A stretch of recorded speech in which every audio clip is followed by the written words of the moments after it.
안녕하세요. 서울책보고 북콘서트, 어디서든 북콘서트. 저는 진행을 맡고 있는 코미디언 서평가 남정미입니다. 반갑습니다. 예, 고맙습니다. 오늘도 2천여 분의 관객들을 모시고 같이 얘기를 좀 나누고 있습니다. 선선한 가을이 왔다고 느낀 지 얼마 되지 않은 것 같은데 벌써 추운 겨울을 준비해야 하는 시기가 찾아왔습니다.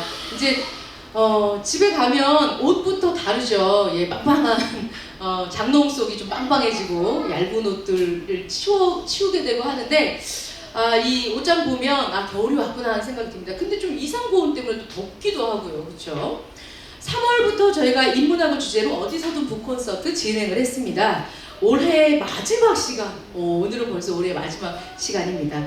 마지막 인문학 강연을 함께 해주고 계신 또 귀한 시간 내서 와주신 우리 관객님들, 독자님들께 다시 한번 큰 박수 부탁드립니다. 어서 오세요.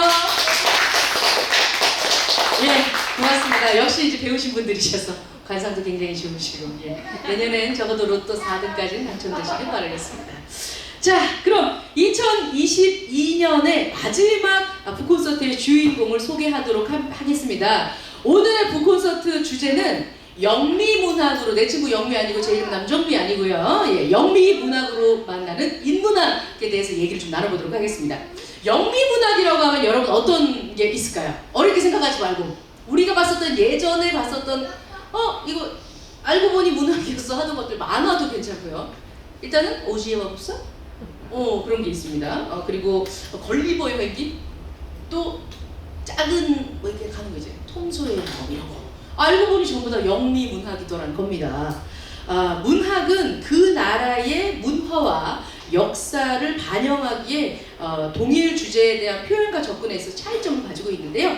다른 관점을 통해 바라보는 차이를 통해 좀 더 넓은, 폭넓은 시야를 가질 수 있다라는 생각이 듭니다. 오늘 이분에게 또 어떤 관점으로 영미문학 접근해야 하는지 제가 굉장히 존경하고 좋아하는 분이십니다. 새로운 관점 차이를 알려주실 전문가 한 분 모셨습니다. 인하대 영문과의 박혜영 교수님, 큰 박수로 맞아주시죠. 어서 오세요.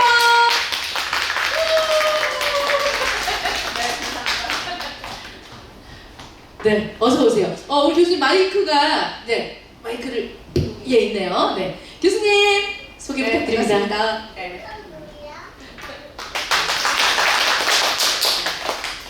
네, 반갑기만 해. 이렇게 주말 이 날씨도 좋고 저녁이고 이렇게 나오시기 좀 좋은 시간도 아니실 텐데 이렇게 뭐 제가 유명한 사람도 아니고 동기를 잘 모르겠지만 아무튼 나와주셔서 진심으로 감사드리고요.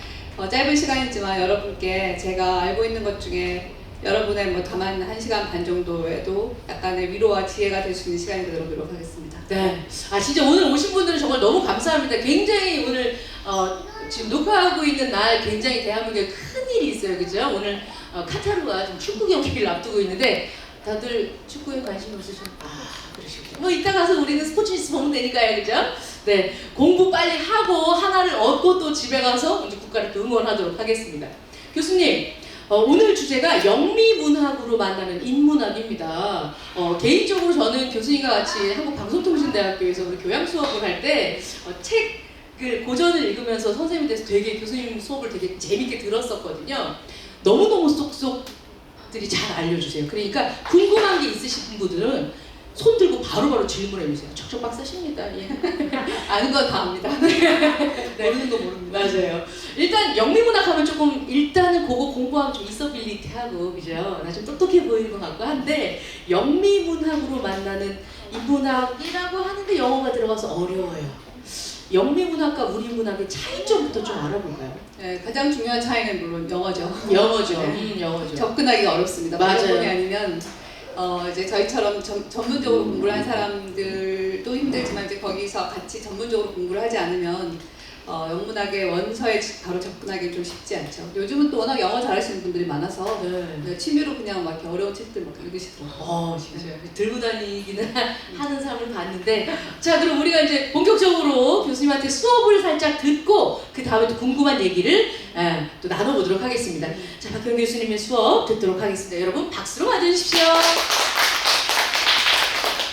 뭐 잠깐 그냥 사적인 것부터 시작을 할게요. 저는 영국에서 이제 영문학을 공부를 했고요. 전공은 낭만주의 영시입니다. 18세기 말부터 19세기 초 정도의 시기를 공부했고요. 네, 장르로 보자면 시를 전공했습니다. 근데 낭만주의 시라는 건 여러분 다 아시겠지만 자연에 대한 사랑이 굉장히 많은 시잖아요. 그래서 자연스럽게 낭만주의 시를 공부하면서 생태 문제에도 관심을 갖게 됐습니다. 근데 보통 낭만주의 시 하면은 이제 자연, 생태, 뭐 이렇게 아름다운 꽃을 묘사하고 숲을 묘사하고 이렇게만 생각하시는데 사실은 낭만주의 시대가 영국에서 굉장히 격동기였어요. 저희 지금 우리나라 뭐 4차 산업혁명 막 이러는데 이거보다 훨씬 더 큰 격동기였습니다. 그래서 엄청나게 많은 일이 일어납니다. 대표적인 거 하나를 예를 들자면 당시 예를 들면 이제 그 방앗간 같은 게 있었거든요. 마을마다 방앗간이 있었는데 대부분 수동으로 자기가 집에서 이렇게 그러니까 전문가가 하는 방앗간이었는데 갑자기 증기 스팀 엔진이라고 여러분 아시는 증기 엔진이 들어오면서 증기 엔진으로 제일 먼저 그 자동식 방앗간을 만듭니다. 지금 공장식 방앗간이에요. 그래서 이게 전기로 돌리니까 이게 증기로 돌리니까 이게 엄청나게 많은 양의 밀가루를 순식간에 빻게 되는 거예요. 그래서 그냥 보통 그 한 마을에 옛날 손으로 하던 방앗간 같으면 한 마을에서 뭐 한 달에 한 몇 번밖에 못 하던 것을 그냥 하루 동안에 완전히 밤새껏 해서 엄청나게 많은 밀가루를 빻기 시작하면서 아주 빠른 속도로 쉽게 얘기하면 자영업자들이 몰락합니다. 그러니까 손으로 이렇게 뭐 만들던 사람들이 다 이제 무너지기 시작하는 거예요. 그래서 너무 화가 난 사람들이 제일 먼저 한 일이 뭐냐면 가서 공장식 그 스팀 엔진 증기기관으로 돌아가던 방앗간에 불을 지릅니다. 그 방앗간 이름이 엘비온 팩토리 공장이었어요. 엘비온 팩토리라는 건데 그 엘비온이라는 단어가 영국이라는 뜻을 나타내는 옛날 말입니다. 그러니까 쉽게 얘기하면 스팀 엔진으로 제일 먼저 만들어진 공장식 방앗간 이름이 그러니까 공장이 영국 방앗간이었던 거죠. 근데 그것 때문에 자영업자들이 막 몰락하기 시작하니까 이제 배가 고프잖아요. 그래서 가서 이제 열받으니까 가서 거기다 불을 질러버립니다. 이게 최초의 어떻게 보면 이 산업혁명으로 넘어가는 그 시점에 있었던 최초의 러다이트 운동, 기계 파괴 운동이라고 우리가 알려져 있는 그런 운동이 일어났어요. 그러니까 낭만주의라고 해서 우리가 그냥 로맨스라던가 뭐 사랑이라던가 뭐 이런 뭐 자연이라던가 이런 거를 추상적으로 생각했을 거라고 생각하는데 전혀 아니고요. 사랑에 대해서도 그렇고 자연에 대해서도 그렇고 완전히 생각보다 아주 엄청난 새로운 변화가 생기던 시대가 낭만주의입니다. 그런 식으로 이제 획기적인 우리 보통 사람들의 생각이 완전히 변화하던 시대가 낭만주의였어요. 그래서 그 시기를 공부하면서 제가 상당히 많은 걸 느꼈고 이제 그리고 돌아와서 녹색평론을 중심으로 해서 제가 이제 생태문학에 생태주의에 더 관심을 갖고 하게 됐습니다. 그래서 결국 이제 이 책까지 내는 걸로 이제 오게 된 겁니다. 느낌의 영도, 이 책 그냥 뭐 나중에 말씀 해주시겠지만 일단 느낌의 영도라고 얘기를 하면 여쭤볼까요? 이 어떤 책일 것 같으세요? 아무 느낌이 없죠. 느낌의 영도, 빵도. 네? 다들 뭐 어떤 사람은 아이스크림 생각하고 몇 도 뭐 이런 거? 뭐 그런 걸 수도 있겠고. 어떤 책의 내용이 담겨 있을까요? 느낌이 없습니다. 다른 날을 여는 9개의 상상력이라고 되어 있어요. 일단 이 책은 그 영미 소설가 그리고 네. 작가들이 네. 등장을 하죠. 네. 주위에서 이 부제 때문에 더 헷갈린다고. 느낌의 영도. 그래서 부제는 더 수수께끼 같아서 도저히 네. 무슨 책인지 모르겠다고 해서 어떨 때 보면 이 책이 막 이제 엉뚱한 데가 더 꽂혀 있고 영미 쪽에도 안 꽂혀 있어요. 그렇군요. 지금 에세이 같은 느낌이 있어요. 네, 에세이 하지만 도서관에 그러니까 일반 서점에서 찾을 수가 없습니다. 주문에는. 그 느낌의 영도면 어떤 의도일까요? 뭐라 그래야 되지? 원래 이제 이 제목을 좀 제목을 일단 제가 안 달았습니다. 제가 달았으면 좀 더 이렇게 섹시하게 달 수도 있었는데 출판사와의 이제 합의해서 달리는데 사실 이제 출판사에서 기획 의도는 되게 좋았어요. 뭐냐면은 이제 제가 이렇게 영도라고 출판사에서 붙인 이유가 이 글 전체가 그런데요. 생태 작가들을 쭉 제가 이제 대한 에세이를 쓴 겁니다. 그래서 우리가 사실 이렇게 살면서 느끼지를 못하잖아요. 여러분 그런 생각 안 하세요? 그러니까 내가 감각이 점점 둔해지고 있구나라는 생각이 들죠. 그러니까 뭐 예를 들면 시련 같은 것도 좀 젊었을 때 당하면은 정말 눈물이 나고 막 심장 핫브레이크라고 하잖아요. 심장이 정말 쪼개지는 느낌이 드는데 뭐 한 70 이렇게 돼서 만약에 혹시라도 그런 일이 있다 한들 예를 들면 뭐 부부가 같이 살다가 배우자가 돌아가신다고 하는데 이렇게 핫브레이크까지 가진 않잖아요. 그러니까 이게 감각이 점점 갈수록 둔해지고 무뎌집니다. 그래서 제가 이 책에서 쓰고 싶었던 얘기는 우리가 이런 다른 것에 대한 감각을 자꾸 이렇게 둔하게 되면 만져도 잘 못 느끼고 예를 들면 눈 떠보셔도 안 보이고 들어도 뭐 무슨 말인지 못 알아듣고 이렇게 되면 결국은 우리가 점점 고립되고 외로워지고 갇히고 그러면서 다른 존재와는 같이 연결되는 끈이 다 끊어지는 거예요. 그러면 이 전체 우주에서 정말 외롭게 혼자서 이렇게 딸랑딸랑 하다가 그냥 죽는 일이 생깁니다. 그래서 그렇게 되면 안 될 것 같아서 우리가 감각을 떼어야 된다라는 의미에서 이제 에세이를 제가 썼는데 네. 출판사에서 그 귀의 기도를 딱 보시고 영도가 이제 드디어 녹는 점이잖아요. 그러니까 녹을 것이다 라고 했는데 이제 일부 독자들은 아이스크림을 녹으시가 이건 좀 그냥 화학 쏜 줄 알고 그럴 수도 있겠네요. 느낌의 영도. 그러니까 이제 딱 네. 이해가 갑니다. 맞아요. 생태 공부를 하시고 한 걸 보니까 또 이제 또 공감되는 감정적인 게 교류가 돼야 또 자세히 볼 수 있는 네, 거잖아요. 맞습니다. 그러니까 그래서 제가 오늘 말씀드리고 싶은 거는 이제 시간에 대해서 좀 얘기를 시작하려고 했는데요. 왜냐하면 공감을 해야 된다고 하셨는데 공감의 가장 중요한 요소가 뭐냐면 시간입니다. 사실. 저희가 시간이 있어야지 그 사람을 알 수가 있어요. 예를 들면 혹시 집에서 강아지나 이렇게 키우시면 한번 시간을 갖고 자세히 얘를 눈을 마주쳐 보세요. 한참을 쳐다보고 있으면 뭔지 모르겠지만 이렇게 뭐 파장이 통하는 느낌을 받을 수 있어요. 얘도 나한테 뭔가 말을 하는 것 같고 나도 그렇고 이렇게 내가 하는 말을 이렇게 하면 마치 알아듣는 것처럼 나를 쳐다볼 때가 있어요. 근데 그런 것처럼 우리가 뭔가를 이렇게 알아야지 모르면 사실 무지가 굉장히 문제게 모르면 사람이 폭력적이 될 수도 있어요. 여러분도 예를 들면 밖에 나가서 자기가 잘 모르는 사람한테는 이렇게 함부로 좀 할 수 있잖아요. 왜 이러세요? 이렇게 할 수 있지만 자기가 알면 그렇게 하기 어렵습니다. 오죽하면 이런 말이 있어요. 옛날에 공자님이 친구들이 온 거예요, 마을에. 그래서 공자님이 자기 제자한테 저 이웃 마을에 가서 소를 한 마리 잡아오너라 그랬어요. 그러니까 이제 제자가 아니 공자님 우리 집 뒤에도 외양간에 소가 있는데 왜 멀리 이웃까지 가서 소를 잡아야 되냐 했더니 공자님이 뭐라 그러시냐면 왜냐하면 이 소는 내가 아는 소잖아. 잡아먹어도 모르는 소를 잡아먹어야지. 그러니까 아는 소는 잡아먹을 수가 없는 거예요. 이거 참아. 그렇잖아. 그래서 우리가 안다는 것이 그 존재를 이해하는데 굉장히 중요합니다. 그리고 친절을 베풀 수가 있어요. 내가 알면 이게 훨씬 더 공감도 쉽고 잘해줄 수가 있습니다. 그런데 내가 잘 모르면 사람이 의외로 무감각해지고 상당히 폭력적이 되기 쉽습니다. 그래서 제일 중요한 게 공감의 능력이 제일 중요한데 공감을 하기 위해서는 물론 마음도 열어야 되고 뭐 상대도 뭐 좋은 사람 만나야 되고 다 있지만 어떻게 보면 가장 중요한 게 시간인데 저희들의 가장 큰 문제가 뭐냐면 다들 시간이 없어요. 네. 시간 많으세요? 시간 없습니다. 네. 시간이 먹고 싶은 건 많은데 시간은 없네요. 그래서 시간이 없어서 저희가 이걸 상대를 이해할 수가 없어, 알 수가 없어. 여러분 아이를 키우거나 남편이나 배우자 있으시면 한번 생각을 해보세요. 내가 그 존재를 이해하고 알기 위해서 내가 얼마나 많은 시간을 쏟고 있는가. 생각보다 없습니다. 잘 몰라요.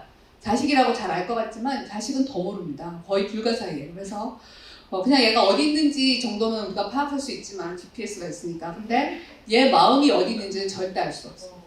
그렇죠. 얘가 어디 있는지 위치는 알 수 있지만 그러나 그 아이의 마음이 어디 있는지는 우리가 알 수 없어요. 배우자도 마찬가지예요. 같이 살지만 같이 이불 덮고 살아도 몸은 내 옆에 있지만 마음은 어디 있는지 알 수 있어요? 없어요? 모릅니다.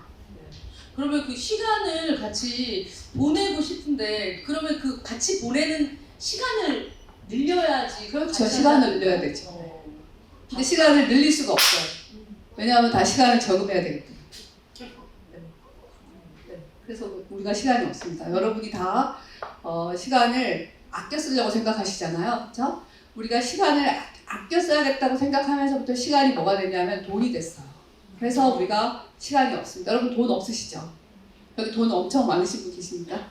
네, 돈이 없습니다. 저희가 여러분과 저의 공통된 특징이 돈이 없어요. 근데 돈이 없는 이유가 뭐냐면은 시간이 없기 때문에 돈이 없습니다. 그러니까 시간이라는 것이 굉장히 많아요. 엄청나게 많은 시간이 있었어요. 여러분 시간 한번 생각해 보세요. 지금까지 살아온 것부터 시작해서 엄청나게 많은 시간이 있는데 우리는 항상 시간이 없어요. 왜냐하면 시간이 돈이 되었죠. 그러니까 시간을 아껴 쓰기 시작하면서 시간이 없어집니다. 근데 시간을 왜 아껴 쓰기 시작하냐면 시간이 돈이라는 생각을 했기 때문에 시간을 아껴 쓰게 되고 아껴 쓰게 되면 시간이 없어집니다. 진짜 그런 것 같아요. 왜냐면 시급이라는 말을 우리가 너무 많이 쓰고 있잖아요. 내 시간 한 시간을 얼마로 이렇게 뭐를 퉁친다고 해야 되나? 교환 가치가 그렇게 생기는가. 네. 그렇게 하고 나니까 진짜 시간이 없어요. 네, 시간이 없어요. 그래서 정말 좋은 말씀 해주셨는데 어떻게 시간과 돈이 결합할 수가 있겠습니까? 안 되잖아요. 그렇죠? 여러분 시간을 셀 수 있어요? 시간은 우리가 time이라는 건 영어로 uncountable, 셀 수 없는 명사에 들어가거든요. 시간을 a time, two time, three time 이렇게 해서 얘기하지 않죠. 그렇죠? 시간은 셀 수 없는 명사예요. 그런데 방금 시급이란 말씀하셨지만 시간은 돈은 셀 수 있잖아요. 여러분 돈은 세다 10,000원, 20,000원, 30,000원 세죠. 그렇죠? 근데 셀 수 없는 명사인 시간과 셀 수 있는 명사인 돈이 결합했다는 거는 이상한 거죠. 그렇죠? 좀 불가사의한 일이 생긴 겁니다. 그래서 시간과 돈이 결합하게 돼서 우리가 시급으로 받고 주급으로 받고 월급으로 받고 하는 일이 생긴 겁니다. 네. 그럼 내 시간을 들여서 교체해 온 거를 남편이나 와이프나 나한테 준다는 것 자체는 굉장히 거룩한 일이네요. 그럼요. 네, 그렇습니다. 예. 시간이 공감을 하는 데 있어서 가장 중요하다고. 코미디 프로 보면 그런 얘기 있거든요. 돈 있는 친구가 좋아요, 따뜻한 친구가 좋아요? 라고 물어봤을 때 대부분 돈 있는 친구가 따뜻하더라고요 라고 누가 대답을 했는데 약간 좀 부드러운 친구들이나 이런 사람 보면 원래 있는 애들이 구김이 없어 이런 얘기 많이 하잖아요. 기생충에 그런 말 나왔었죠. 네, 기생충의 영화에 네. 돈이 뭐 다림질을 쫙 해준다고. 그게 이제 우리가 돈에 대해서 갖고 있는 환상 중에 하나입니다. 그러니까 많은 사람들이 돈이 아주 많으면 모든 것이 다 상당히 많은 부분이 해결될 거라고 생각합니다. 그런데 사실은 그렇지가 않아요. 그러니까 이게 뭐냐면 낭만주의 시인 윌리엄 블레이크가 무슨 말을 했냐면은 a spider a web, 그러니까 거미에게는 거미줄, 그다음에 a bird nest, 새에게는 둥지라고 했어요. 그러니까 거미에게는 거미줄이 집이잖아요. 그렇죠? 그러면 새에게는 둥지가 자기 집입니다. 네스트가 있어야 돼요. 그럼 사람에게는 아파트먼트? 뭐 하면 좋을까? 사람에게는 집, 하우스? 뭐가 있을까요? 그런데 이 윌리엄 블레이크라고 하는 낭만주의 대시인이 뭐라고 했냐면 사람에게는 프렌드십이 나왔어요. 우정. 그러니까 우리가 노후 대비를 하라는 요즘 유튜브 같은 데 보시면 뭐 1년에 얼마를 갖고 있어야 된다 뭐 계속 나오잖아요. 한 10억은 있어야지 뭐 안심할 수 있다. 절대 그렇지 않습니다. 가만히 생각해보면 오늘 얘기가 다 그런 얘기인데 사람 사는 게 굉장히 불안해졌어요. 옛날 사람들이 이렇게 불안하지 않았을 거예요. 근데 굉장히 불안해졌는데 이 불안을 극복할 수 있는 방법은 돈이 아니에요. 왜냐하면 생각해보세요. 여러분 만약에 지금 한 10억 있다고 생각해보세요. 그런데 10억 있는데 갑자기 계속 인플레가 돼가지고 막 돈이 쭉쭉쭉 올라가서 돈이 옛날 같지가 않아요. 그럴 수도 있고, 그다음에 돈을 예를 들면 잃어버릴 수도 있고, 누가 가져갈 수도 있고, 자식이 갑자기 사업이 망해서 달라고 할 수도 있고, 그렇죠. 자기가 아파서 병원에 가서 엄청 써야 될 수도 있고, 여러 가지 이렇게 알 수 없는 일이 생길 가능성이 리스크가 생깁니다. 그런데 사실은 그럼에도 불구하고 그런 걸과 다 생긴다 하더라도 결국은 어떻게 되냐면 자기 혼자예요. 그렇잖아요. 노후에 혼자. 근데 친구라는 건 뭐냐면은 친구라는 건 여러분이 혼자일 수가 없게 만들어주는 존재입니다. 그러니까 왜 얼마 전에도 굉장히 돈이 많은 첨단 게임 업체를 했던 그 CEO가 자살을 했잖아요. 근데 그런 것도 보면 나오지만 돈이 아주 많아도 사람이 자살합니다. 그런데 친구가 있는데 자살하는 사람은 별로 없어요. 자기가 마음을 터놓고 얘기할 수 있는 친구가 있으면 사람이 자살하지 않습니다. 그러니까 어떻게 보면 노후의 가장 중요한 대책은 뭐냐 이렇게 물어보신다면 저는 우정이라고 생각해요. 그게 남편이 나의 친구가 돼도 되고 자식이 친구가 돼도 되고 아니면 정말 진짜 가까운 친구가 돼도 괜찮고 누구든 자기가 그냥 자기 있는 모습을 보여줬을 때 괜찮아, 너 굉장히 괜찮아, 아무 문제 없어, 나랑 같이 잘 지내고 있어 이렇게 해줄 수 있는 사람이 있으면 그게 바로 뭐가 되냐면 네트가 되는 거예요. 여러분 이게 사람이라는 거는 언제 떨어질지 모르잖아요. 언제 우리가 나락으로 떨어질지 모르거든요. 그럼 딱 받쳐주는 게 있어요. 받쳐주는 게. 그 받쳐주는 게 있어야만 사실은 우리가 안정감을 느낄 수 있어요. 내가 안전하구나 이거 생각을 해요. 받쳐주는 게 필요한데 많은 사람들이 국가의 복지제도라든가 아니면 노후연금이라든가 뭐 돈이라든가 뭐 이런 걸 얘기하는데 그렇지 않아요. 자기의 내면을 받쳐줄 수 있는 강력한 네트가 필요합니다. 그게 바로 뭐냐면 나를 알아주고 이해해주는 좋은 우애관계에 있는 사람이 있어요. 그게 있어야만 내가 떨어졌을 때 밑으로 완전히 떨어지지 않을 수 있어요. 그래야지 우리가 마음의 뿌리를 내릴 수가 있어요. 한번 생각해보세요. 여러분 어디다 지금 마음의 둥지를 틀고 계세요? 어디다 마음의 둥지를 틀고 계세요? 주식 슬픈 둥지네요. 예. 네. 근데 그 말씀이 되게 와닿아요. 정말 사람이 집이 다를 거라고 생각을 하는데 거미는 거미줄, 그리고 새는 둥지, 인간은 프렌드십. 네. 그렇군요. 인간은 우정이 있어야만 살 수가 있어요. 근데 조금 늦은 감이 있잖아요. 원래는 초등학교나 이런 데는 엄마의 선택으로 내 친구들이 정해졌잖아요. 같이 이제 그 문 들어가고 하는 그런 걸로 정해졌는데 성인이 되고 나서는 진짜 시간을 써야지 그와 또 이런 추억이 쌓이는 것 같아요. 네, 맞습니다. 좀 너무 늦지 않았을까요? 제가 또 이제 와서 또 친구를 만들려고 하니까. 그러니까 친구를 만들려는 노력을 하셔야 돼요. 그러니까 친구를, 그러니까 물론 이제 어느 순간 운명적으로 만날 수 있는 친구도 있겠지만 중요한 건 뭐냐면 친구가 어떤 존재가 나에게 다가올 때 그 존재를 알아볼 수 있는 힘이 있어요. 그걸 여러분이 평소에 키우셔야 돼요. 예를 들면 이 존재가 나한테 어떤 좋은 에너지를 가지고 오는구나 를 알아차려야지 친구가 되는 거예요. 이렇게 갈고리가 딱 얽혀야지 걸리잖아. 근데 내가 갈고리가 없어요. 평소에 안 닦아가지고 다 이게 미끈미끈해요. 그러면 어떻게 되겠어요? 그냥 이렇게 쓱 스쳐 지나가 버립니다. 그러면 평생을 가도 못 만들어요.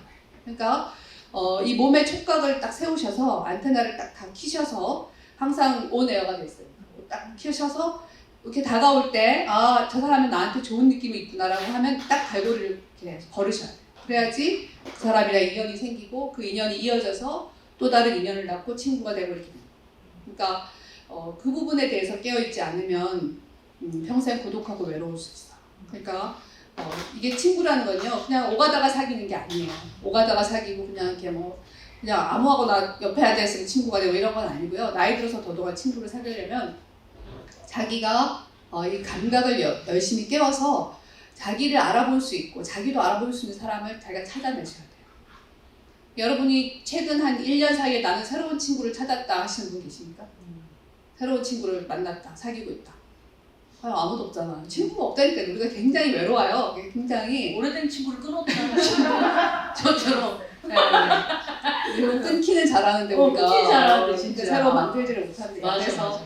나이가 들면은 점점 친구가 없어져요. 저는 가끔 전화번호를 보고 이렇게 한 번씩 이렇게 보는데 처음에 한 100명쯤 있다가 점점 줄어들어서 맞아요. 어떨 때는 내가 도대체 전화할 수 있는 사람이 누가 있을까 생각을 합니다. 네. 아니 이게 내가 지금 근데 좀 약간 그런 것도 있는 것 같아. 친구라고 하면 어쨌건 나 잘난 모습 보여주고 싶을 때 만나는 건데 지금 작은 시기 내가 뭐 하고 있는 것도 없고 그러면 괜히 혜영아 뭐에 연락하기도 좀 그렇고 이걸 그러니까 친구라는 거는 그러니까 좋은 모습만 보일 수 있는 게 친구가 아니고요. 그냥 그 사람의 내면을 이해해줄 수 있는 존재가 친구예요. 그러니까 나의 내면, 내 내면이라는 게 보잘것없잖아요. 대부분 사람들 내면이 보잘것없어요.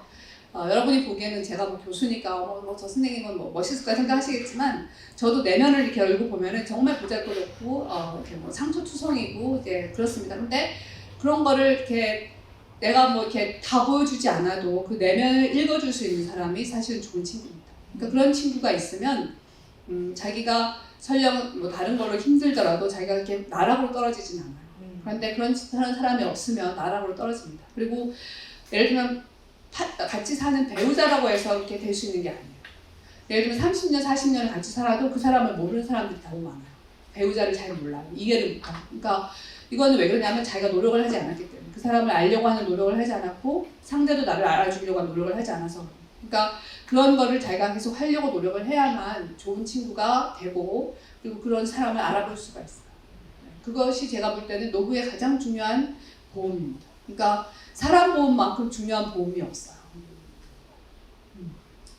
사람 보험만큼 돈은 보험이 되지 않습니다. 돈이 있어도 외로워요. 그러니까 누가 나를 알아줘야지 내가 이렇게 알아주고 나를 이해해줘야지 내 마음이 이렇게 아까 공감 얘기하셨지만 공감이라는 것의 의미가 뭐냐면요. 공감이라는 건 서로 연결되는 거거든요. 근데 예를 들면 이 문학에서 가장 중요한 게 상징이라고 얘기하잖아요. 심볼. 그렇죠? 심볼이라고. 심볼의 의미가 뭐냐면요. 자에게 꽃입니다. 제가 만약에 남 선생님 보고 남 선생님은 꽃과 같아요. 이렇게 얘기하면 무슨 의미겠어요?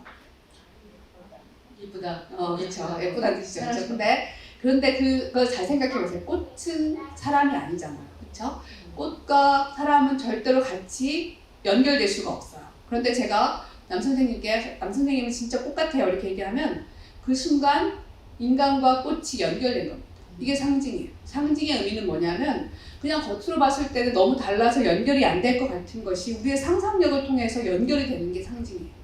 그러니까 이 상상력이 풍부한 사람은 연결을 빨리빨리 잘 시킵니다. 잘 시켜서 그렇게 연결을 막 시키다 보면 이 지구 전체가 다 우리랑 연결되어 있다는 걸 알게 돼요. 나랑 아무 관계가 없을 것 같은 아프리카의 표범도 뭐예요? 나랑 연결되어 있다고 생각하시는 거예요. 그러니까 그거의 힘이 바로 상상력이고 문학이 하는 가장 중요한 기능이 그겁니다. 상상력을 키우는 거예요. 그래서 상상력이 갖고 있으면 상상력이 풍부하면 바로 연결이 됩니다. 아, 남선생님 꽃 같아요. 그러면은 다 알아듣고 이게 바로 이렇게 연결될 수 있는. 그렇게 해서 그런 상상력이 있어야 공감이 되고요. 공감이 있어야만 서로 연결이 됐다는 사실을 이해해야만 사람이 다른 존재에게 함부로 하지 않을 수 있어요. 그렇잖아요. 어떤 사람은 저는 강아지 가끔 산책시키고 놀라운 걸 보는데요. 어떤 강아지 주인은 유기견을 데려다 키우는 사람이 있습니다. 그럴 때마다 저는 생각하는 게 뭐냐면 이 유기견은 한때 누군가가 버린 강아지잖아요. 그러면 똑같은 인간인데 한 명은 강아지를 버렸어요. 그런데 또 다른 한 명은 뭐예요? 그 강아지를 남이 버린 강아지를 데려다가 자기가 키웁니다. 이게 인간이에요. 그러니까 인간이라는 것은 두 가지가 다 있는 거예요. 자기한테 불편하고 싫어서 귀찮아서 버리는 사람이 있는가 하면 남이 버린 그 하찮은 것도 뭐예요? 데려다가 소중하게 다시 만들어주는 사람도 있어요. 그러니까 우리가 어느 쪽에서 어떻게 살 것인가는 우리한테 달려있는 거예요. 우리가 어떤 자세를 가지고 어떤 선택을 할 것인가가 내 삶을 이렇게도 만들고 저렇게도 만들고. 그래서 그렇게 우리가 하려면 이 공감의 능력이 굉장히 중요하고 공감을 하기 위해서는 자기가 많은 부분에 시간을 내야 돼요. 그래서 역으로 생각했을 때는 지금까지 내가 살아온 사람, 그러니까 버리는 사람도 있고 딱 데려다가 또 키우는 분도 계시다면 지금까지 살아왔었던 나의 이 잘못 살았다고 생각하는 부분들이 있잖아요. 네, 다들 반성해야 됩니다. 네. 저도 항상 반성합니다. 그런 거를 버리고 싶다고 하면 이제 좀 노력하면 바뀔 수 있다는 그런 뜻이기도 하겠네요. 그럼요. 왜 우리가 왜 그렇게 버리냐면은 그냥 순간 자기 아집에 사로잡혀서 그래요. 순간 내가 불편하다, 내가 귀찮다, 내가 힘들다, 뭐 내가 시간이 없다, 내가 내가 죽을 것 같다 이런 식의 순간적인 이 아집에 잡혀서 그러는데 그 아집에 잡힐 때 그 마음이 나의 본질이 아닙니다.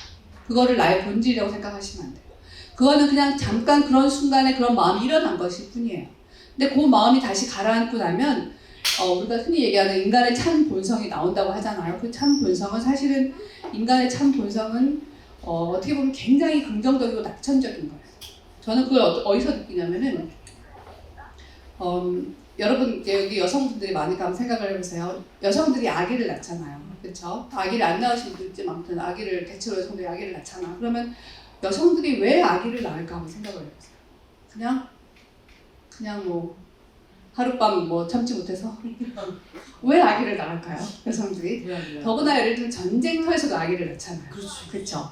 예를 들면 전쟁이 나도 여성들이 전쟁 났으니까 너무 위험하네, 아기 낳으면 안 되겠네 이렇게 생각하고 아기를 안 낳지 않습니다. 전쟁터에서도 아기들이 태어나요. 그러면 가만히 생각해 보세요. 이렇게 위험한 상황에서 왜 여성들이 아기를 낳을까? 여성들이 무지해서? 아니면 그냥 진짜 하룻밤 욕정 때문에? 아닙니다. 여성들이 왜 아기를 낳냐면요. 그 아기를 낳는다는 것에 담겨진 의미가 있어요. 철학적 의미가. 그게 뭐냐면 사실 엄청난 낙관주의입니다. 근거가 없는 낙관주의. 그러니까 이거는 윌리엄 예이츠라고 하는 아일랜드 유명한 시인이 한 말인데 엄마가 자기 아기가 늙어질 모습을 상상하면서 아기를 낳는 엄마는 없다. 그렇잖아요. 그리고 아기를 낳을 때 이 아이가 나중에 70, 80이 되면 이렇게 꼬부랑 할아버지가 될 거야 생각하면서 아기를 낳나요? 절대 그러면 아기 못 낳습니다. 그러니까 무슨 말이냐면은 예이츠가 시에서 한 말인데 이 말의 핵심에는 어떤 의미가 담겨있냐면 인문학적 의미가 담겨있냐면 여성들은 그냥 무조건 현실을 긍정적으로 봅니다. 낙관합니다. 이 아이는 나보다 나을 거야. 이 아이는 나보다 잘 될 거야. 앞으로는 더 괜찮아질 거야 라고 하는 근거가 없죠. 물론 근거가 없는 그런 낙관주의적인 믿음이 없다면 여성들이 아기를 낳지 않습니다. 네. 그래서 전쟁터에도 아기를 낳는 거예요. 왜냐하면 전쟁은 곧 끝날 거라고 생각하기 때문에. 전쟁은 끝나고 이 아이가 다시 어른이 될 때는 모든 게 다 괜찮아질 거라는 낙관적인 마음. 그러니까 여성들 특유의 그런 어떤 미래에 대한 긍정적인 마음이 있기 때문에 다음 세대를 낳고 다음 세대를 낳고 다음 세대를 낳는 거예요. 그런데 요즘 아기 낳습니까 안 낳습니까?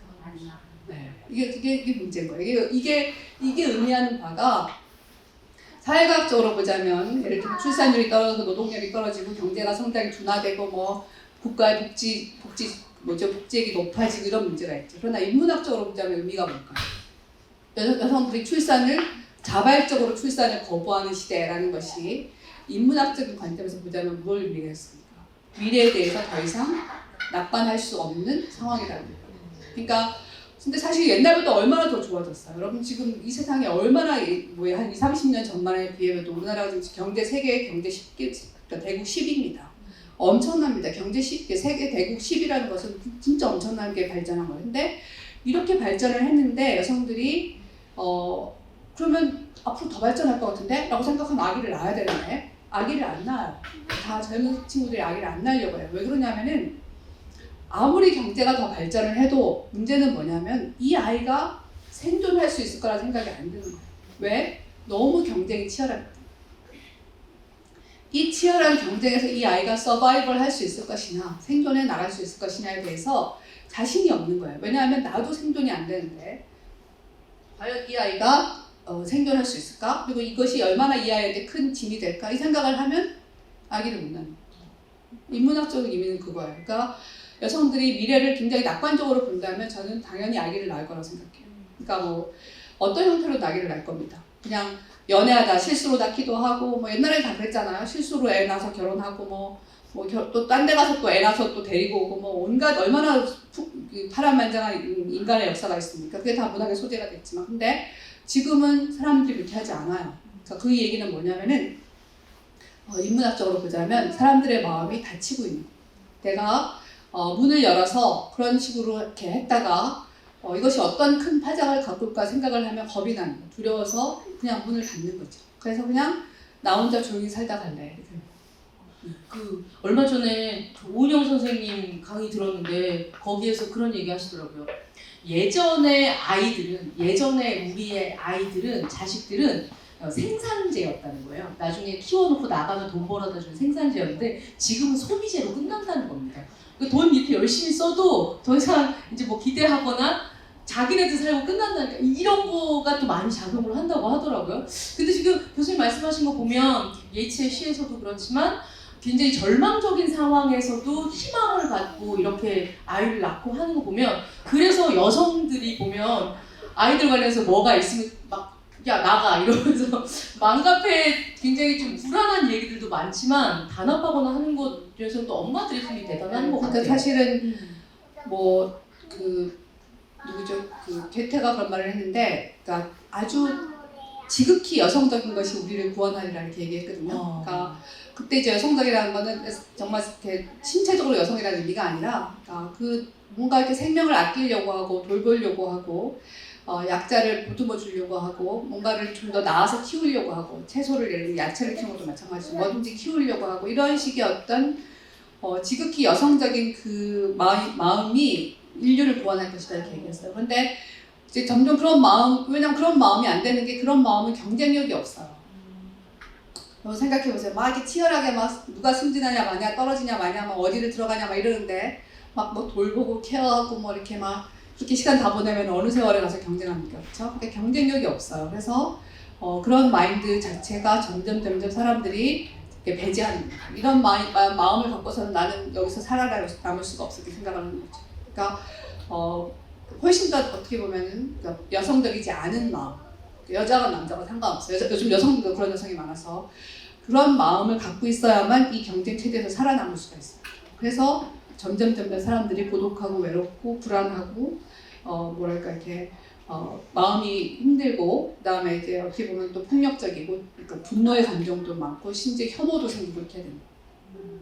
그 러다이트 운동 끝나고 나서도 보면 이제 베이비 부머 세대들이 폭발적으로 막 이렇게 아이들을 막 낳잖아요. 엄청나게. 그러면서 이제 그게 하나의 국가 동력돼서 쫙 올라오기도 하는데 그러면 이제 전쟁이 끝났기 때문에 희망을 품고 또 열심히 잘 살아보세가 돼서 그렇게 되는 거죠. 그렇죠. 그러니까 그때 당시 전쟁과 지금의 전쟁의 차이는 뭐냐면 그때 당시는 정말 실제로 전쟁이 일어나는 거죠. 그렇죠. 그래서 1차, 2차 대전 때 많은 사람들이 죽고 했는데 사실은 이제 1차, 2차 대전이 인류 역사적으로 보면 굉장히 피해가 큰 엄청 치명적이고 고통스러운 시간이었지만 어떻게 보면 문학적으로 보자면, 문화예술적으로 보자면 사람들이 이렇게 많은 지식인 예술가들이 굉장히 각성을 많이 한 시기이기도 했어요. 그래서 아주 기라성 같은 예술가들이 등장하기 시작합니다. 그러니까 문학에서도 그렇고 예술에서도 그렇고 전부, 왜냐하면 지금과 같은 문명으로 가서는 안 되는구나라는 걸 다들 너무 절박하게 옆에서 본 겁니다. 그래서 어떤 문명의 대전환이라던가 문명에 대한 반성이라던가 이런 것을 강조하는 이런 엄청나게 문학 르네상스가 이제 시작되는데,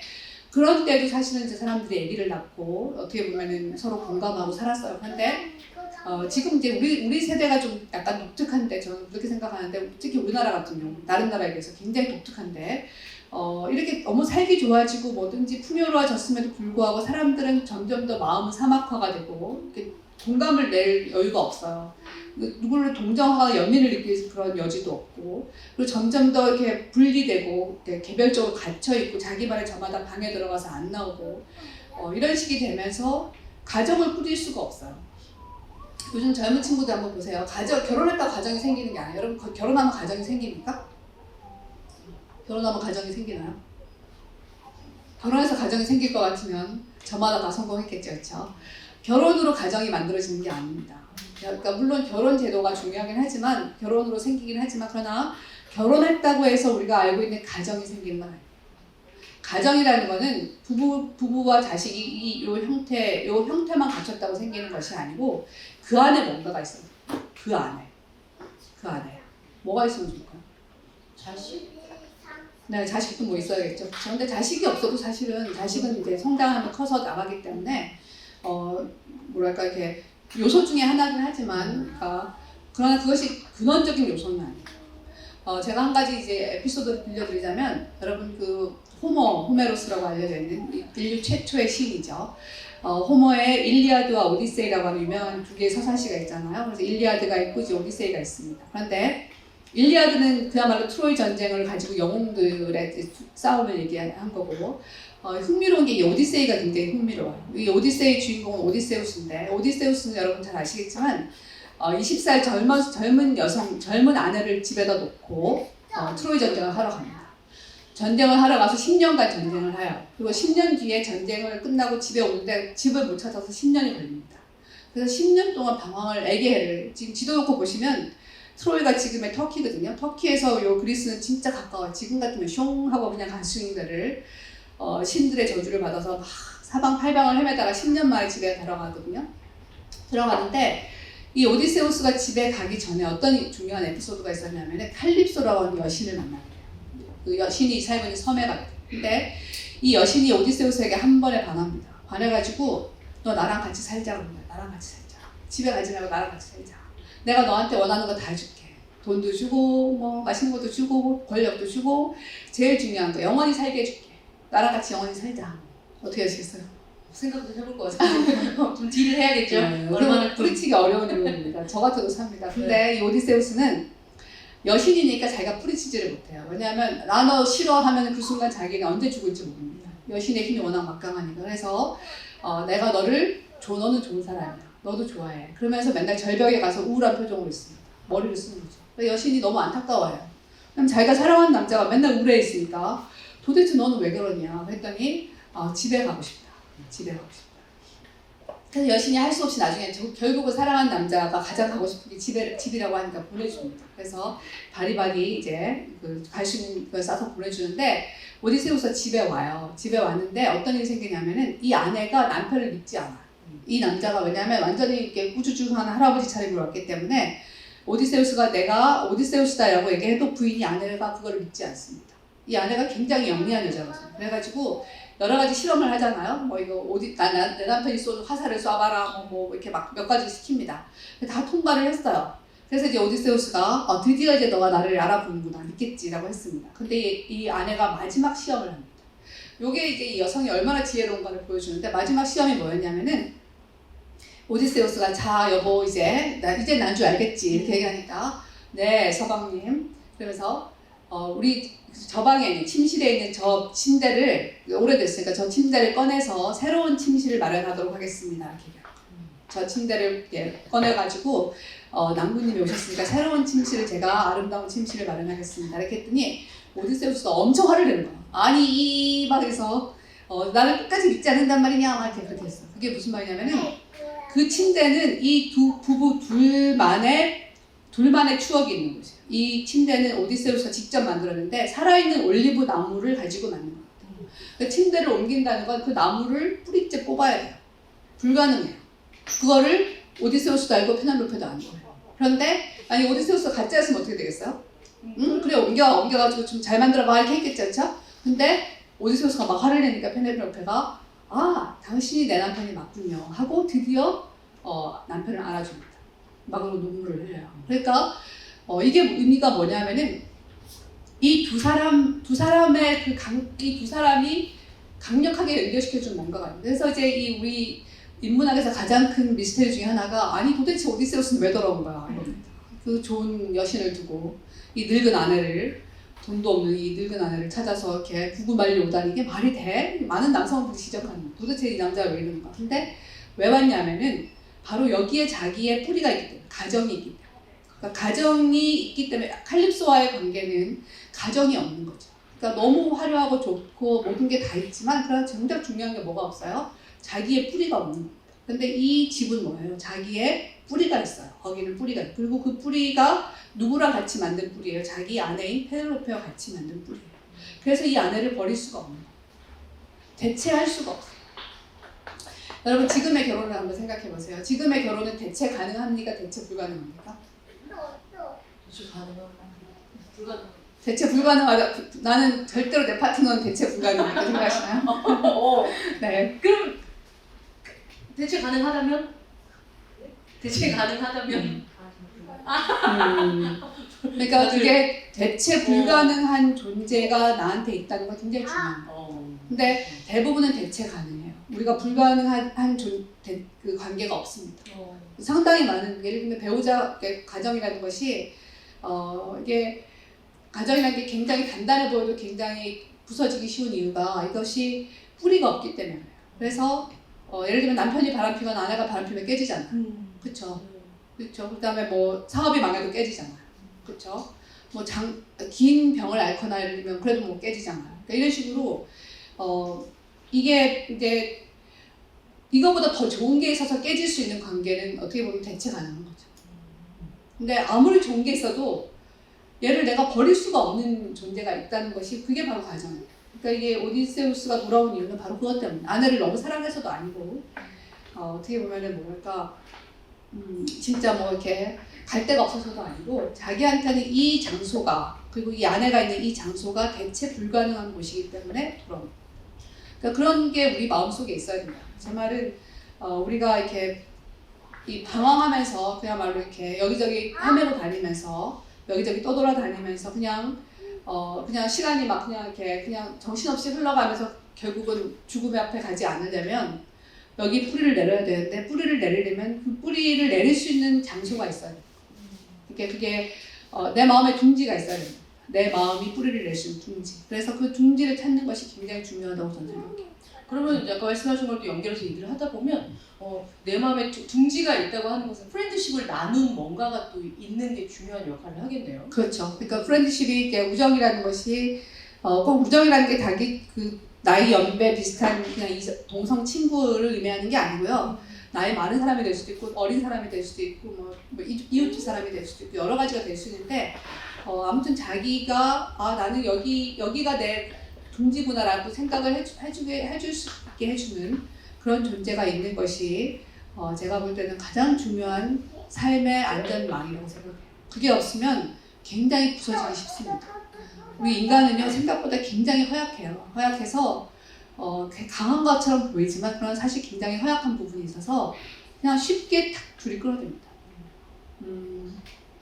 이 그리스 신화에서는 보면 운명이라는 거를 그러니까 운명을 실에다 비유했거든요. 인간의 운명을. 여러분은 자기 운명을 어떻게 생각하실지 모르겠는데 우리가 다 실에다 비유했어요. 그래서 운명의 여신이 3명이 있죠. 한 명은 실을 이렇게 잡는 사람, 또 한 명은 실의 길이를 측정하는 사람.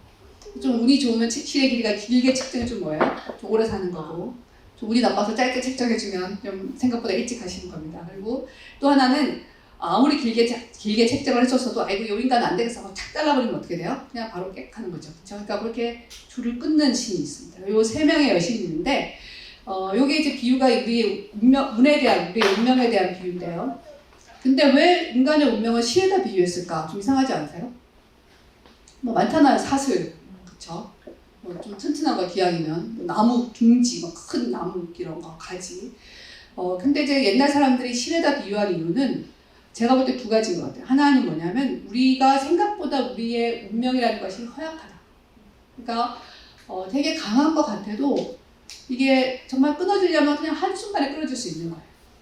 여러분의 삶이라는 것이 내가 뭐 10년 뒤에 뭐 해야지 막 계획을 세우지만 그러나 그렇게 갑니까 안 갑니까? 그건 우리가 알 수 없어요. 그냥 어이없이 갈 수가 있어요. 예를 들면 한여름에라도 나뭇잎이 어이없이 떨어진 애들이 있어요. 그렇죠? 한겨울인데도 나뭇잎이 안 떨어지고 악착같이 붙어있는 애들이 있어요. 그게 우리 바로 우리의 운명이랑 비슷한 거예요. 그러니까 우리의 운명이 한순간에 갈 수 있어요. 그거를 항상 기억하셔야 되는데 그래서 실에다 비유했다고 생각하고 그러니까 우리가 얼마나 허약한 존재인가를 얘기합니다. 우리가 인간이라는 것이 엄청 만물의 영광처럼 보이지만 그러나 인간뿐만 아니라 모든 생명체는 실로 허약하다. 실로 허약해서 그야말로 간신히 매달려 있는 거랑 비슷하다라는 걸 의미하는 것도 있고요. 또 하나는 뭐냐면 실이라는 것의 의미가 뭐예요? 이렇게 연결되잖아요. 여러분 다 실은 어떻게 돼요? 이렇게 연결해서 그걸로 옷도 만들고 그렇죠? 다 이어지죠. 그러니까 우리의 운명이 다 서로 이어져 있다는 의미도 있어요. 그러니까 내 운명은 내 걸로 끝난다고 생각하지만 그러나 이렇게 운명이 이어져 있는 거예요. 그래서 나한테 무슨 일이 생기면 여기로 영향을 갈 수 있어요. 이게 다 연결이 되어 있어요. 그래서 그 연결성을 의미하기 위해서 실로 얘기했지 않았을까라고 저는 생각합니다. 이게 우리 인간이라고 하는 운명의 두 가지 특징이에요. 하나는 너무 허약하다. 또 하나는 서로 다 연결되어 있다. 그래서 어느 한쪽이 망가지기 시작하면 다른 쪽에 영향을 받습니다. 이게 다 연결되어 있기 때문에. 우리 생각에는 예를 들면 서울에 여기 사니까 저 남부지방에 지금 가뭄이 엄청 심각하거든요. 남부지방의 가뭄이 우리랑 무슨 상관이야 생각되시겠죠. 집에 가면 계속 뭐 뜨거운 물, 찬물 다 나오고 번갈아 나오고 아무 문제가 사는데 없기 때문에 우리가 그걸 못 느낍니다. 그러나 알고 보면 다 연결이 돼 있어요. 이게 남부지방에서 일어나는 가뭄은 그냥 거기로 끝나지 않습니다. 이게 다시 연결되고 해서 결국 나중에는 우리한테도 옵니다. 이게 이제 운명의 어떤 그 힘이라고 할 수 있어요. 그러니까 운명은 굉장히 취약하고 허약한 것처럼 보여도 서로 연결되어 있기 때문에 또 의외로 강할 수가 있어요. 이런 식의 아이러니를 갖고 있는 것이 우리 인생이라고 생각합니다. 인생의 폭을 넓히거나 좁히거나 하는 데 있어서 일단은 내가 가지고 있는 무기들이 많으면 훨씬 더 좀 유리하다는 생각을 해요. 그래서 우리가 문학작품을 읽고 하는 게 아닌가 하는 생각이 듭니다. 서울책보고에서 많이 강의를 하면서 우리 이제 국문학 선생님들, 작가분들 많이 만나거든요. 근데 교수님께서는 영미문학을 접하시잖아요. 딱 봤을 때 국문학과 우리나라와 영미문학권의 어떤 차이나 이런 건 어떤 게 있을까요? 사실 저는 이제 그 영문학을 하려고 했던 건 아니고요. 여러분 다 비슷하지만 생각보다 성적이 잘 나오는 바람에 네. 뭐 영문과를 갔습니다. 근데 이제 가서 제가 느낀 거는 뭐냐면은 영국과 미국이 있는데 영국이란 나라가 지금은 저렇게 좀 죽을 쓰고 있지만 원래 역사가 굉장히 긴 나라고 특히 영국은 이게 이제 그 원래 켈트가 오리지널이거든요. 켈트족에서 시작됐잖아요. 근데 이 켈트라는 족이 상당히 의미심장한 그 민족이에요. 우리가 예를 들면 우리도 옛날 상당히 의미심장한데 뭐냐면 민족 중에서 의외로 기원 신화가 없는 민족이 많아요. 제너시스 미스라고 하는 거 있잖아요. 우리가 어떻게 태어났지? 우리는 단군 왕검이라는 게 있잖아요. 우리 엄마는 곰이다. 곰이다. 그래서 그러니까 이제 우리가 그러면 아이들 물어볼 거 아니에요. 엄마 우리는 어디서 나왔어? 우리는 하늘에 계시는 그다음에 여기 지상에 있는 곰과의 사이에서 태어난 거야. 이렇게 얘기할 수 있죠. 근데 그거 없는 민족도 꽤 많아요. 근데 영국의 켈트족은 그게 있는데 그래서 켈트가 굉장히 생각보다 신화가 풍부한데 여러분이 아시는 아더왕의 기사 같은 것도 다 켈트 신화입니다. 켈트족의 신화인데 이 켈트족은 자기네 탄생을 어떻게 봤냐면 나무에서 왔다고 생각해요. 나무. 네. 상당히 저는 곰보다 더 좋아요. 곰보다 더 멋있는 것 같아요. 말보다도 괜찮아요. 네, 나무에서 왔다. 그래서 이제 그렇게 풍요로운 기원 신화가 있고요. 그 다음에 그래서 이제 굉장히 옛날 사람들이니까 더 그랬겠지만 굉장히 생태적인 그런 삶을 산 거죠. 그리고 이제 그 다음에 이 영국이 또 예를 들면 여러 침략을 받습니다. 로마의 침략도 받고 위에서 노르만족도 내려오고 앵글로삭슨 쪽의 침략도 받고 이렇게 해서 여러 민족이 섞여요. 섞이면서 이것이 이제 훨씬 더 풍요로워지고 그러면서 이제 영국이 또 이 상당히 많은 문학적인 어떤 것을 가질 수 있었던 것이 아까 산업혁명 얘기를 잠깐 드렸지만 영국은 세계 최초의 산업국가입니다. 그리고 최초의 자본주의 국가를 만든 나라. 그러니까 그리고 최초의 어떻게 보면 로마 이후에 가장 식민지를 많이 건설한 나라. 그러니까 식민지를 많이 건설했다는 것도 의미가 뭐냐면요. 힘이 셌다는 걸 물론 의미하죠. 근데 이게 인문학적인 의미가 뭐냐면은 여러분 한번 생각을 해보세요. 여러분 같으면은 예를 들면 내가 땅이 요만큼 하나 있어요. 근데 운 나쁘게 땅을 막 여기저기서 막 유산을 받았어. 여기도 땅 있고 저기도 땅 있고 저기도 땅 있고 땅이 막 사방팔방에 많아요. 그럼 관리하려면 어떻게 했어요? 식구들 보내요. 관리하려면 힘드시잖아. 그쵸?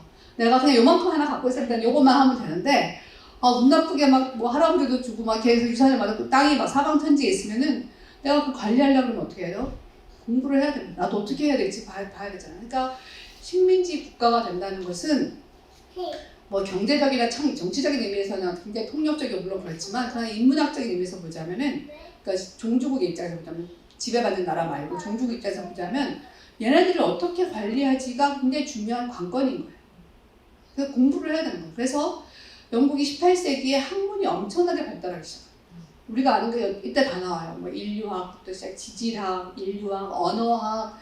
왜냐면 다른 인종을 이해하려면 그 인종의 언어를 이해해야 될 거 아니에요. 그렇죠. 콜로니 하면서. 네, 그렇죠. 말을 알아들어야 되니까 말을. 그러니까 이 말은 어떻게 나오지? 그래서 얘네들은 왜 엄마란 말을 사방팔방에 쓰는 거야? 이렇게 해서 그렇게 하다 보면 그 나라의 문화를 이해하려고 노력해. 이렇게 해서 굉장히 많은 어떤 이제 학문적인 것이 생겨나기도 하고 흡수하기도 합니다. 그래서 어떻게 보면은 굉장히 풍요로운 어떤 문화적인 자산을 갖게 됩니다. 그래서 이 영문학이라는 것이 영국이 또 아시다시피 청교도혁명을 비롯한 여러 가지 종교혁명도 제일 많이 겪었죠. 그 다음에 민주주의 또 의회제도를 통해서 만들었죠. 그 다음에 이 농민 반란도 엄청나게 많이 일어나거든요. 그 농민과 지배계급과 갈등도 많았죠. 스코틀랜드랑 웨일즈를 침략해서 합병했거든요. 합병하면서 또 생기는 여러 가지 있었죠. 그다음에 전 지구의 3분의 1을 차지했으니까 얼마나 많은 나라를 다스렸습니까? 그렇죠? 그러니까 그런 것들을 다 흡수하고 가지고 오면서 굉장히 문학이 풍요로워진 거예요. 굉장히 다양해진 거예요. 그래서 우리와 비교하자면, 그러니까 이 폭이랑 이 깊이나 넓이가 굉장히 넓다고 할 수 있어요. 근데 뭐 그렇다고 해서 제가 뭐 이렇게 막 친영주의자는 아니고요. 영국이 가장 위대하다 이런 생각을 하는 건 아니고 뭐 이런 비슷한 예로 예를 들면 러시아 같은 경우도 들 수 있겠죠. 그래서 어떤 우리가 흔히 이 사람은 정말 탁월한 문학가야, 정말 뛰어난 문필가야라고 할 수 있는 인물들이 영국에 상당히 꽤 있습니다. 그래서 그러다 보니까 이제 작품을 읽으면 그 사회도 잘 이해하게 되고 예를 들면 뭐 사람들에 대해서 이해하게 되고 상당히 그런 게 있죠. 근데 이제 영문학의 가장 중요한 것은 제 생각에는 우리가 이제 살면서 뭐랄까 이제 지금 더구나 21세기에 살고 있기 때문에 자본주의라든가 예를 들면 뭐 자연이라든가 아니면 과학기술 같은 게 굉장히 중요한데 이 모든 것의 시작이 영국에서 시작된다. 그래서 그런 점에서 영문학을 하면 상당히 도움이 됩니다.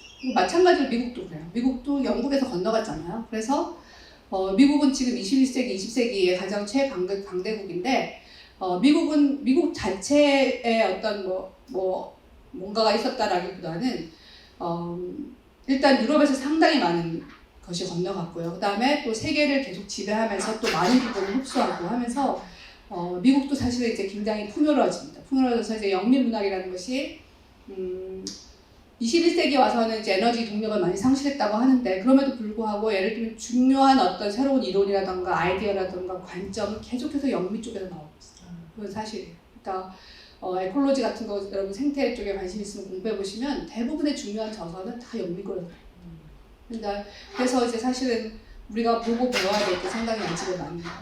근데 사실 좀 그런 생각해요. 만약 지금 무슨 ESG 관련된 얘기들도 많고 지속 가능한 어떤 에코 로 들어가게 되면 그쪽에서 가장 많이 엉망으로 만들어 놨잖아요. 사실은. 그렇죠. 그렇기 때문에 제일 많이 많이 나온다고. 받았고. 해결책도. 네. 네. 그래서 자기네들이 책임을 지는 거고. 네. 그러니까 아까 처음에 왜 그 대표적인 영문학, 내가 알고 있는 영문학 얘기하시면서 걸리버 여행기 네. 하셨잖아요. 근데 걸리버 여행기도 이게 흥미로운 게 뭐냐면은 우리가 보통 소인국 대인국만 알고 있어요. 근데 소인국 대인국 말고 두 나라를 더, 물론 여러 개 더하지만 또 그 거기에 중요한 두 나라가 더 나오는데 하나는 라퓨타라는 곳에 나옵니다. 라퓨타가 그 일본 감독이 만든 천공의 성 라퓨타. 거기서 나온 거예요. 이렇게 떠 있는 그 문명국. 그래서 라퓨타에 가고요. 그 라퓨타가 그 걸리버 여행기가 한 1700년도 정도의 작품인데 거기 가면 이미 그때 뭐가 그 라퓨타 섬에 그게 과학자들이 사는 섬이거든요. 유토피아인데 거기 뭐가 나오냐면 컴퓨터 비슷한 게 나와요. 그러니까 컴퓨터의 영어가 원래 컴퓨테이션이잖아요. 연산에서 나온 단어거든요. 근데 거기 가면 거기 연산을 통해서 뭔가 이렇게 기계 같은 게 있는 걸로 나와요. 그러니까 그게 이제 그 당시 물론 컴퓨터가 없었죠. 이게 완전히 자기 아이 상상력으로 나온 건데 그게 있고요. 그 다음에 마지막으로 가는 나라가 말의 나라를 갑니다. 말의 나라를 가는데 그 말의 나라를 가니까 말은 퀴넘이라고 부르는 말의 나라인데 이 말이 인간보다 훨씬 더 지혜롭고 영리해요. 근데 그 말의 나라에서 인간이 마치 동물처럼 가축처럼 살아요. 이 가축처럼 사는 인간의 이름이 야후입니다. 혹시 야후 기억하시는 분 계세요? 포털 사이트. 이거 사이트. 거기서 나온 거예요. 네, 그러니까 거기는 그 세계에서는 인간은 야후라고 해서 완전히 동물같이 천한 모습을 갖고 있고 말은 엄청 고귀한 인간입니다. 근데 저는 그 작품을 읽으면서 참 이상했어요. 왜 그 많은 동물 중에 하필 말이지? 말. 그쵸. 네. 강아지도 있고 개도 있고 그쵸. 멋있는 사자도 있는데 왜 하필 말의 세계가 말이 사는 곳이 가장 멋있는 낙원으로 그려졌을까? 이상했는데 제가 말을 타보고 알았어요. 말이라는 것이 굉장히 생각보다 아무튼 지혜롭고 아무튼 그다음에 공감도 잘하고 굉장히 위험도 있고 이게 가축이지만 뭐랄까요? 가축이지만 존재의 존엄함이 있습니다. 그래서 쉽게 얘기하면 강아지처럼 막 아무데나 비비고 말이지 않습니까? 뭔가 이렇게 자기 존재의 어떤 근원적인 존엄함을 딱 가지고 있는 동물이라는 생각이 들었어요. 그러니까 아마 그래서 이제 말로 하지 않았을까 생각합니다. 우리는 왜 걸리버에서 소인국 대인국 기억을 못하는 거지? 왜냐하면요, 그 뒤에가 그 말의 나라가 굉장히 아주 그러니까 굉장히 센 비판이 있는데 그 비판이 뭐냐면 인간에 대한 비판. 인간이라는 것은 알고 보면 이렇게 천한 가축보다도 못한 존재다. 인간에 대한 묘사가 굉장히 아주 시니컬하게 그려져 있어요. 그래서 그게 이제 그렇게 된 이유가 이 걸리버 여행기를 쓸 무렵에 이미 이게 완전 인간에 대한 믿음, 그러니까 인간은 좋은 존재야라는 생각을 완전 잃어버렸다. 700년대. 네, 그래서 인간을 싫어하게 된 거죠. 인간을 혐오하게 됩니다. 그래서 인간을 싫어해서 걸리버가 그래서 어떻게 되면 마지막 장면이 뭐냐면 말의 나라에 갔다 오고 난 다음에 자기 나라 돌아왔는데 자기 아내가 막 반길 거 아니에요. 근데 아내한테서 그 야후의 천한 냄새가 난다고 생각해요. 냄새나. 그래가지고 아내랑 같이 잠자리를 못합니다. 집에서 나와서 마국간에 가서 말들과 같이 살아요. 그렇게 끝납니다. 그러니까 그 작품이 이제 배경에 깔고 있는 게 뭐냐면 굉장히 지독한 인간 혐오죠. 인간이 싫다라고 하는 생각이 이제 깔려 있습니다. 그래서 어린이 동화로 절대 적합하지가 않죠. 그러니까 그 뒷부분이 다 잘려나고. 그런 것들 되게 많잖아요. 어린이 동화로 적합하지 않은데 실질 객관 동화 딱 보면 성인들을 위해서 만드는 그렇죠. 그런 것들 많이 있죠. 네, 그렇죠. 발 자르고 하는 그런 것들. 네, 그렇죠. 아동 동화가 다 그렇습니다. 왜 그렇게 잔인하고 거기도 얘기해줄까요? 예. 이제 아동 동화가 이게 아셔야 되게 문학이라는 것이 그러니까 원래 문학의 가장 최초의 장르는 시거든요. 시라는 것은 이렇게 그냥 낭송을 하는 거잖아요. 근데 시는 그럼 어디서 기원했냐면 시는 전부 사람들이 그냥 암기해서 하던 거에서 기원한 겁니다. 아까 제가 호머의 일리아드 오디세이 했는데 일리아드 오디세이가 원래 구전되던 이 얘기예요. 그거를 다 호머라는 사람이 적은 거예요. 그러니까 이게 원래는 다 그러니까 구전이 말을 통해서 이렇게 쭉 전해지던 이야기가 원본입니다. 그래서 우리가 잘 알고 있는 뭐 백설공주라던가 신데렐라 이런 전부 아동 동화가 원본은 뭐냐면 다 구전되던 이야기예요. 그래서 유럽 전역에 여러 개의 이야기가 있었어요. 한 가지가 아니라 여러 개가 있었는데 이것이 18세기에 그러니까 여러분 다 아시겠지만 18세기는 유럽 전역이 영국에서 시작된 산업혁명이 쭉 퍼지면서 유럽 전역이 소위 말하는 산업국가로 이제 바뀌면서 중산층이 많이 등장하거든요. 중산층의 가장 핵심은 뭐냐면 교육이잖아요. 우리가 다 중산층이기 때문에 이렇게 교육에 열망이 강한 겁니다. 왜냐하면 귀족 계급은 교육을 시키지 않아도 어차피 귀족이 상관없고요. 하층 계급은 공부를 해도 어차피 안 되기 때문에 안 합니다. 그러니까 이제 중산 계급이 올라가려고 계속 공부를 하니까 아동에 대한 교육이 굉장히 강화돼요. 이 아이들을 어떻게 교육시킬 것인가. 그래서 학교가 생기고 이제 본격적인 제도 교육이 생기고 이렇게 되는 게 19세기부터 생기는데 이때 이 아이들을 어떻게 교육시킬까 해서 중요한 게 뭐냐면 아동 문학이 등장하고 있어요.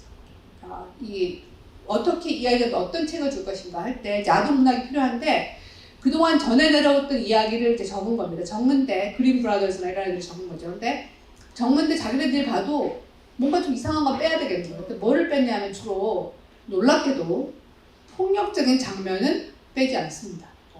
네, 그래서 예를 들어 신데렐라 같은 경우에 큰언니가 신발이 안 맞아서 엄마가 옆에 있다가 얘 발이 뭐가 필요하니 왕비가 된다. 잘라. 그래가지고 아빠를 탁 자릅니다. 그래서 막 피를 흘리면서 가는 장면이 나와요.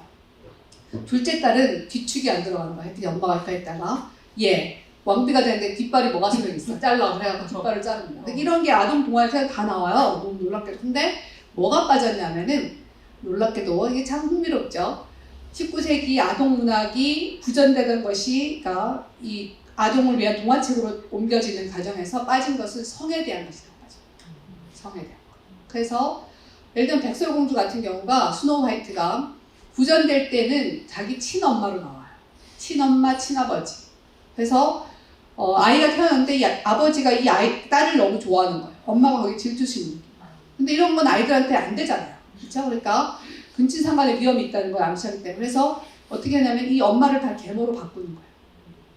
그래서 엄마가 계모로 바뀝니다. 그래서 원래 구전되던 판본에는 엄마가 친엄마인 경우 상당히 많아요. 그러니까 이게 이제 우리가 지금 생각하면 이상하죠. 왜냐면 지금 우리 완전히 미들 클래스 중산층의 어떤 아이디어를 갖고 있기 때문에 이상한데 옛날 생각하면 이상하지 않은 게 옛날에 아이들이 갖고 있던 큰 두려움 중에 하나가 뭐냐면은 우리 부모가 나를 버리면 어떡하나 이런 생각이에요. 왜냐면 애들이 많기 때문에 이 아이들 중에 누군가는 버릴 수도 있는 거예요. 그러니까 부모로부터 버림받는 아이라는 그 아이디어가 상당히 많이 있었어요. 그래서 지금처럼 이렇게 견고하게 한 남자 한 여자가 두 명의 아이 이런 체제가 아니었잖아요. 그렇죠? 그러니까 여러분 윌리엄 셰익스피어의 엄마도 결혼을 3번이나 했거든요. 그러니까 뭐 그냥 이렇게 뭐 살다가 남편이 죽으면 또 결혼하고 이렇게 되는 겁니다. 여기도 애기 낳고 여기도 애기 낳고 이렇게. 그래서 애기를 뭐 반드시 내가 다 키워야 돼 이런 그런 것이 아니었기 때문에 아이들 입장에서는 버림받을지도 모른다는 것에 대한 두려움이 있을 수 있는 거죠. 그러니까 그래서 사실은 이제 친부모한테 버림을 받는 거지 이렇게 의붓 엄마 부모한테 버림받는 건 아니죠. 그러니까 친부모지만 그럴 수 있다는 트라우마가 그런 앵자이티가 불안감이 있는데 그런 것을 사실은 이제 적기 시작하면서 상당히 많은 부분 잘라낸 거죠. 그래서 아주 안전하게 계부 여러분 왜 헨젤과 그레텔도 의붓 엄마잖아요. 근데 원래는 친엄마가 버리는 거예요. 친엄마, 친아버지가 도저히 못 살겠다. 애들 먹여 살리기 힘들다. 그냥 얘네들 버리자. 그래서 서로 합의해서 갖다 버리는. 근데 우리가 지금 감수성을 이해할 수가 없죠. 왜냐하면 우리 19세기부터 전해내는 감수성을 갖고 있기 때문에. 근데 옛날에는 자식이 많은 집은 아이를 큰 집에 보내기도 하고 저쪽 집에 주기도 하고 마을에 누가 애 없다 그러면 주기도 하고 막 이렇게 했잖아요. 그렇죠? 그러니까 그런 것에서 생각해보면 이해가 가는 거죠. 그런 식으로 다 바뀝니다. 네. 종합 이야기가 좀 엉뚱하게 같지만 네 그렇습니다. 네. 그래서 제가 이제 오늘 말씀드릴 거는 뭐 이렇게 얘기하다 보니까 거의 다 나온 것 같긴 한데요. 시간에 대해서 아까 얘기를 좀 해드리겠다고 했는데 제가 이제 이 책에서 네, 이거를 뭐 이렇게 바꿔야 되는데 한 번도 안 바꿨네요. 죄송합니다.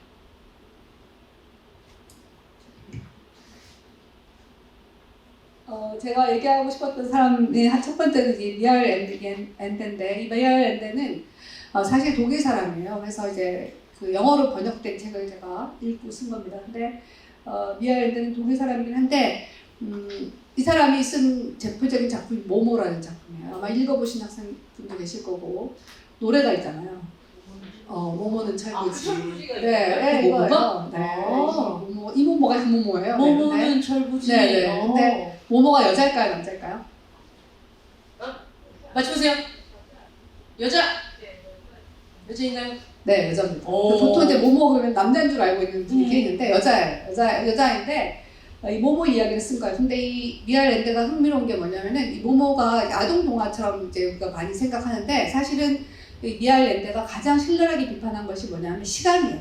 시간인데 특히 자본주의 사회에서 시간이 이상하게 바뀐 것을 굉장히 신랄하게 비판해서 쓴 책이 바로 이겁니다. 그래서 자본주의 사회에서 시간이 어떻게 생각하냐면 은행이랑 시간이랑 연결시켜서 쓴 책이에요. 그래서 이걸 읽어보시면 시간에 대한 얘기긴 한데, 주거는 간단하죠. 이제 모모라는 아이가 이제 어느 날 어떤 마을에 왔는데 이 아이가 이제 잘 지냈는데 갑자기 그 마을에 회색 신사라고 하는 이상한 남자가 나타나서 사람들한테 얘기합니다. 너네 지금까지 시간을 막 낭비했지. 하나도 모아놓은 거 없지. 시간의 계좌를 열어봐. 보니까 은행에 타임 세이빙 뱅크라고 하는 은행인데 은행에 시간이 한 개도 없는 거예요. 그래서 다들 뭐 시간을 하나도 안 모았네? 이제 너네 끝이야. 이렇게 얘기하니까 놀래가지고 그럼 지금부터 시간을 적응할게요. 아껴 쓸게요. 그러니까 어떻게 그래서 이제 시간을 막 모으기 시작합니다. 그래서 시간을 팍 모아놓으니까 회색 신사가 갖고 있는 은행이 점점 커지는 거예요. 그래서 어떤 일이 생기냐면 시간이 점점 아껴 쓰기 시작해요. 예를 들면 뭐 이렇게 마을 처녀한테 막 꽃도 따라주고 뭐 가서 이렇게 좀 수작도 걸고 했던 청년이 시간이 아까운 거예요. 그래서 안 갑니다. 안 가고 이제 열심히 시간을 아끼려고 막 열심히 일을 해요. 그래서 시간은행의 계좌에 차곡차곡 시간이 쌓여요. 쌓이는데 문제는 뭐냐면 이 아이가 점점 더 외로워지는 거예요. 사람도 안 만나고, 그렇죠? 자기 엄마한테도 한 달에 몇 번 가든 한 달에 한 번만 가고 이렇게 하면서 멍 때리고 이렇게 있기로 그런 게 점점 없어지면서 계속 더 바빠지는 거예요. 바빠지고 그다음에 점점 외로워지고 점점 힘들어집니다. 그래서 왜 이렇게 되는가 보니까 자기만 그런 게 아니고 마을 사람들이 다 그래요. 그래서 옛날에는 마을 사람들이 이렇게 편하게 앉아서 그냥 같이 막 노닥노닥 하고 했는데 빨리 손님들이 안 나가는 거예요. 그래서 이 주인이 어떻게 하냐면 의자를 치워버립니다. 빨리 서서 먹어. 서서 빨리 먹고 나가. 이렇게 식당에 의자를 치워버려요. 우리 왜 지금 역 같은 데 가면 의자가 없잖아요. 서서 간단하게 이런 식으로 바뀌어요. 바뀌어서 결국 사람들이 너무너무 힘들어지는 얘기가 담겨 있는데 이 미알랜드가 시간이 점점 사람들이 시간을 아껴 쓰라라고 하는 자본주의적인 이런 어떤 이 체제 속에서 점점 갇혀 살게 되면서 시간은 돈이다. 시간을 아껴 써라. 시간이 얼마 없다. 뭐 시간을 뭐 어떻게 해라. 이런 거에 점점 익숙해지면서 어떻게 되냐면 점점 다른 사람과 만나던 걸 다 줄이고 이렇게 해서 점점 고독하고 외롭고 불안하게 됐다는 거예요. 그래서 이런 식으로 사람들이 이제 분리되기 시작하면서 사회가 훨씬 더 황폐화되고 그다음에 다른 사람을 생각하지 않고 마음은 불안해지고 이렇게 됐다는 거죠. 그런데 사실 엔데가 이 작품을 빨리 못 쓴다. 6년을 끌었거든요. 근데 이 엔데가 자기보다 8살 연상의 여자를 사랑하게 돼서 결혼을 하게 살게 되는데 이 여자가 이 이탈리아에 굉장히 관심이 많았어요. 독일은 산업화된 국가잖아요. 근데 이탈리아는 아주 그 당시만 해도 느리가던 국가니까.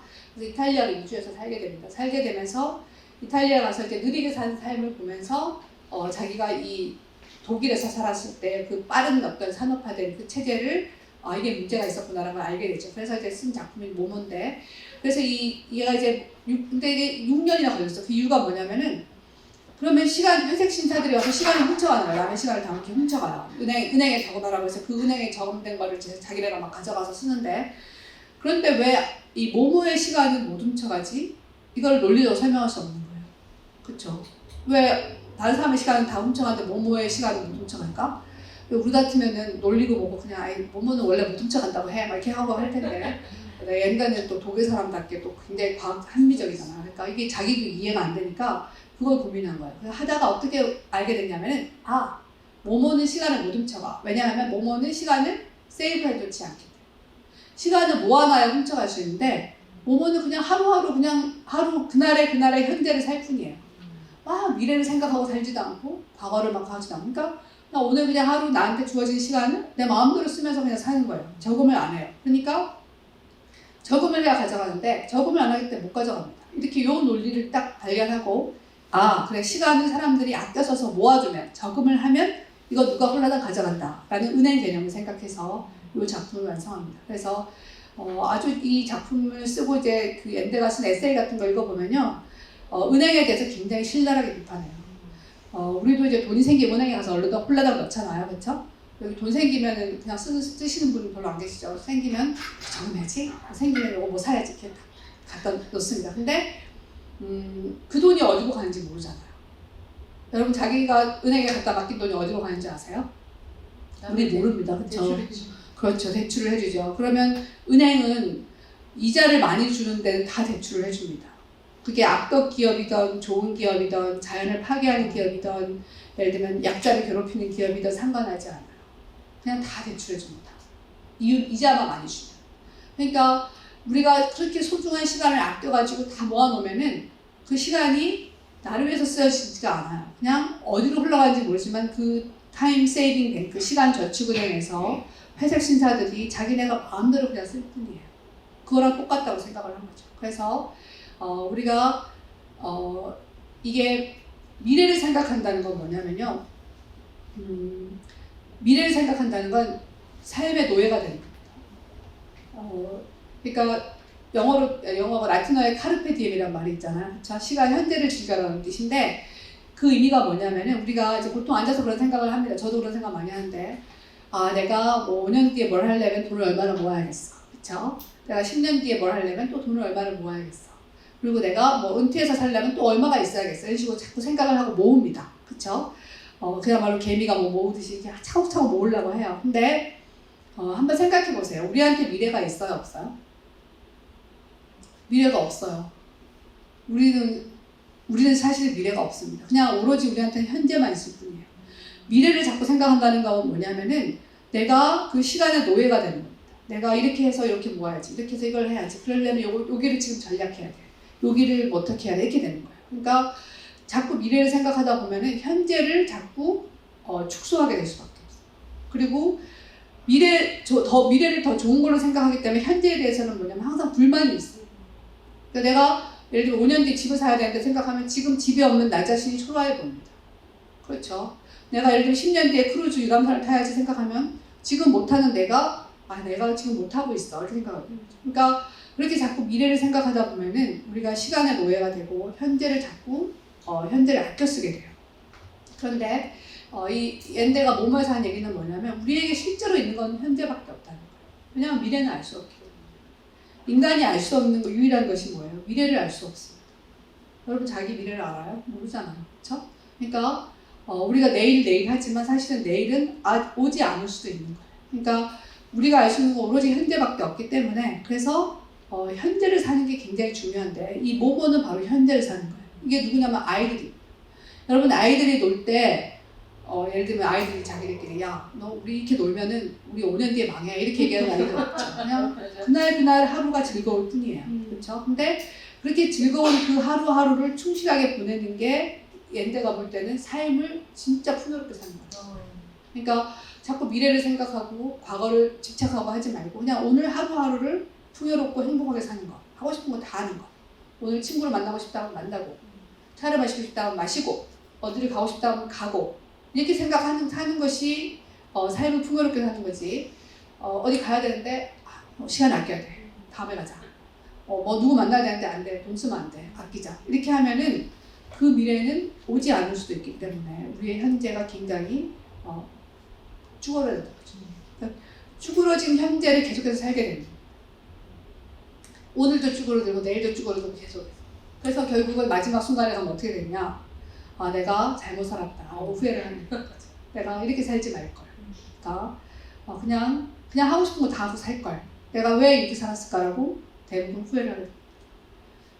그냥 흥미로운 것 중에 하는데 저는 죽음에 대해서도 많이 생각을 하는데 사람이 죽음을 앞에 두면 4가지 반응을 한다고 해요. 대부분 사람들의 반응이 4가지. 한번 상상을 해보세요. 내가 죽는다는 생각하면 어떨지. 죽는다 생각하면 어떤 거 같으세요? 왜 하필 내가 그렇죠. 쟤도 있는데 그쵸. 나보다 더 늙은 잘못한 것도 사람들. 없는데. 잘못한 것도 없는데 아직은 너무 빠른데 그렇죠. 후회하는 것도 있지 않을까요? 그렇죠. 첫 번째 반응이 후회랍니다. 후회. 첫 번째 반응이 내가 이렇게 갈 줄 알았으면 이렇게 살지 말걸. 내가 이렇게 갈 줄 알았으면 내가 이렇게 바보같이 살았지 이 생각. 내가 너무 바보같이 살았구나. 후회가 있고요. 두 번째는 뭐냐면 사람들이 대부분 겁을 낸다. 무서워. 나 죽기 싫어. 무서워. 그냥 혼자 가야 되거든. 무서워 이렇게 하는 거죠. 같이 갈 사람이 없잖아요. 그렇죠? 그러니까 아 무서워 이렇게 나 싫어 죽기 싫어 이게 두 번째 반응.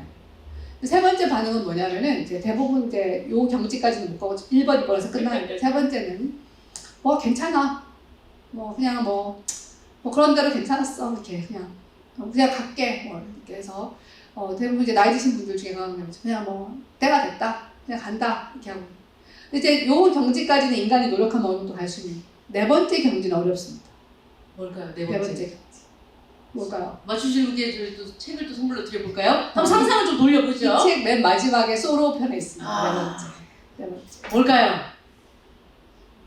상상이 안 되시죠, 그렇죠? 뭐냐면은 네 번째 모르시겠죠? 이 책 맨 마지막에 제가 그 월드넷을 유명한 미국의 생태 작가인 헨리 데이비드 소로로 끝냈는데 소로가 죽으면서 이 말을 했다고 해요. 제가 그래서 그 말을 알게 된 순간 야 역시 소로는 난 놈이다. 성인의 반열이고 성인의. 정말 성인의 반열. 왜냐면 뭐라고 했냐면 소로가 여기 뒤에 나옵니다. 나 새로운 항해를 시작하게 됐다. 신난다. 나 이제 새로운 항해를 시작한다. 좋다. 가보자. 웰컴이죠. 웰컴. 죽음을 환영한다. 나 기꺼이 죽겠다. 새로운 항해가 나한테 내 앞에 새로운 바다가 열렸다. 너무 놀라운. 우리 대부분은 1번에서 끝납니다. 후회스럽다. 그렇죠. 후회스럽다. 그래서 죽음 앞에서 저희가 후회하지 않으려면 너무 미래를 생각하면서 사시면 안 돼요. 그러니까 저도 그래서 이 생각을 하면서 저도 제 자신을 돌아다 보니까 저의 첫 번째 반응도 뭐냐면 후회였어요. 내가 이렇게 죽을 줄 알았으면 뭐 해볼 걸 이렇게 가장 안타깝더라고. 근데 그것이 제일 중요해요. 그러니까 대부분의 사람들이 거기서 끝나요. 후회스럽다. 내가 이렇게 이렇게 죽을 줄 알았으면 이렇게 하지 말 걸. 그렇죠? 그러니까 그렇게 안 하려면은 현재를 사는 게 굉장히 중요하다는 걸 제가 알아차렸습니다. 내가 너무 지나치게 미래를 위해서 살았구나. 그게 아니고 지금 현재. 예를 들면 지금 현재 이 자리에서 같이 만나는 거, 얘기하는 거 너무 좋다. 이렇게 생각하고 사는 것이 내 삶을 풍요롭게 하는 거지. 이게 시간이 이 시간을 아껴야 돼. 이 시간에 뭘 할 수 있는데. 나 이거 안 할래. 이렇게 생각하는 것은 자기 자신의 삶을 자꾸 쪼그라들게 만드는 그게 되는 거예요. 그러니까 여러분도 저도 이제 최근에 깨달았으니까 그런 것을 이제 이 앤데가 얘기합니다. 그래서 아이들이 행복한 거예요. 왜냐하면 현재를 살기 때문에 행복하죠. 현재를 살기. 그 말씀 드리니까 모모에 나오는 아이가 굉장히 거의 보면 내일이 없잖아요. 그냥 진짜 지금 막 살고 있잖아요. 어떤 책에서 봤는데 아이들에게 이렇게 스케치북을 주면서 뭐 그려봐 이렇게 얘기를 하는데 뭘 딱 그렸는데 막 이렇게 잘못 그렸어요. 그러면 엄마들이 그럼 어떡하냐고 막 이렇게 하는데 아이들은 어떻게 하냐? 바로 뒤집는다는 겁니다. 틀렸다고 이런 생각 안 하고 내가 잘못했는데 어떻게 이런 게 아니라 그래? 에이 뒤에 다시 해야지. 그렇게 생각을 한다는 거예요. 맞아요. 이게 아이들이 생각하고 있는 보는 화각이 지극히 단순한데 지금 현재 뭔가를 할 수 있는가를 한다는 거죠. 그렇죠. 근데 이제 중요한 건 뭐냐면 우리한테 주어진 스케치북은 한 장이라는 거. 한 장밖에 없습니다. 그러니까 아이들은 뒤집어서라도 사용할 수 있는데 우리는 바꿔주세요가 안 됩니다.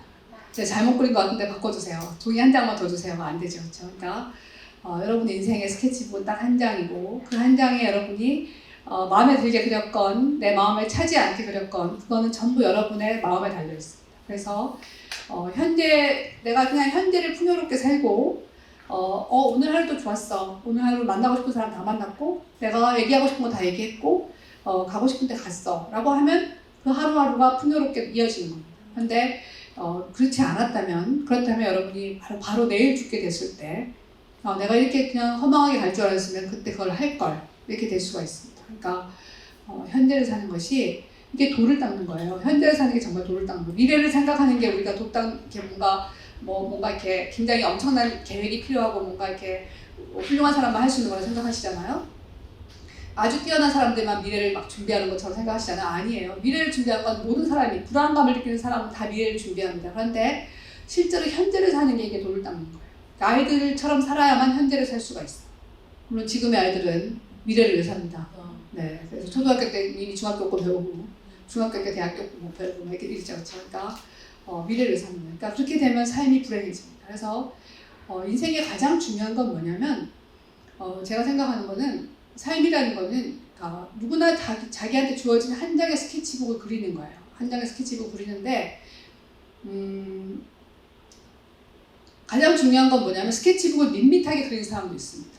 그냥 한두 가지 색깔, 그렇죠? 그래도 잘 그릴 수 있어요. 그 다음에 스케치북을 잘 그려보려고 온갖 색깔을 다 칠했는데 망치는 사람도 있습니다. 뭐 색깔이 조화가 안 맞아 선생님이 오실 것만 하죠. 뭘 그린 거야 모르겠어 막 이렇게 그럴 수 있습니다. 그런데 중요한 건 뭐냐면은 둘 다 괜찮아요. 밋밋하게 그려도 자기가 만족스러우면 괜찮고 뭐 잘 막 화려하게 그리려고 하다가 망쳐서 그림이 이상해져도 괜찮습니다. 중요한 건 뭐냐면 우리가 사는 동안에 자기가 경험하고 싶은 걸 다 경험을 해보는 게 중요한 거예요. 내가 밋밋한 걸로 만족하면 그것도 괜찮고 그런 삶도 괜찮고요. 나는 이걸 좀 이렇게 다른 걸 보고 싶었어라고 하면 다른 걸 보고 그려도 괜찮습니다.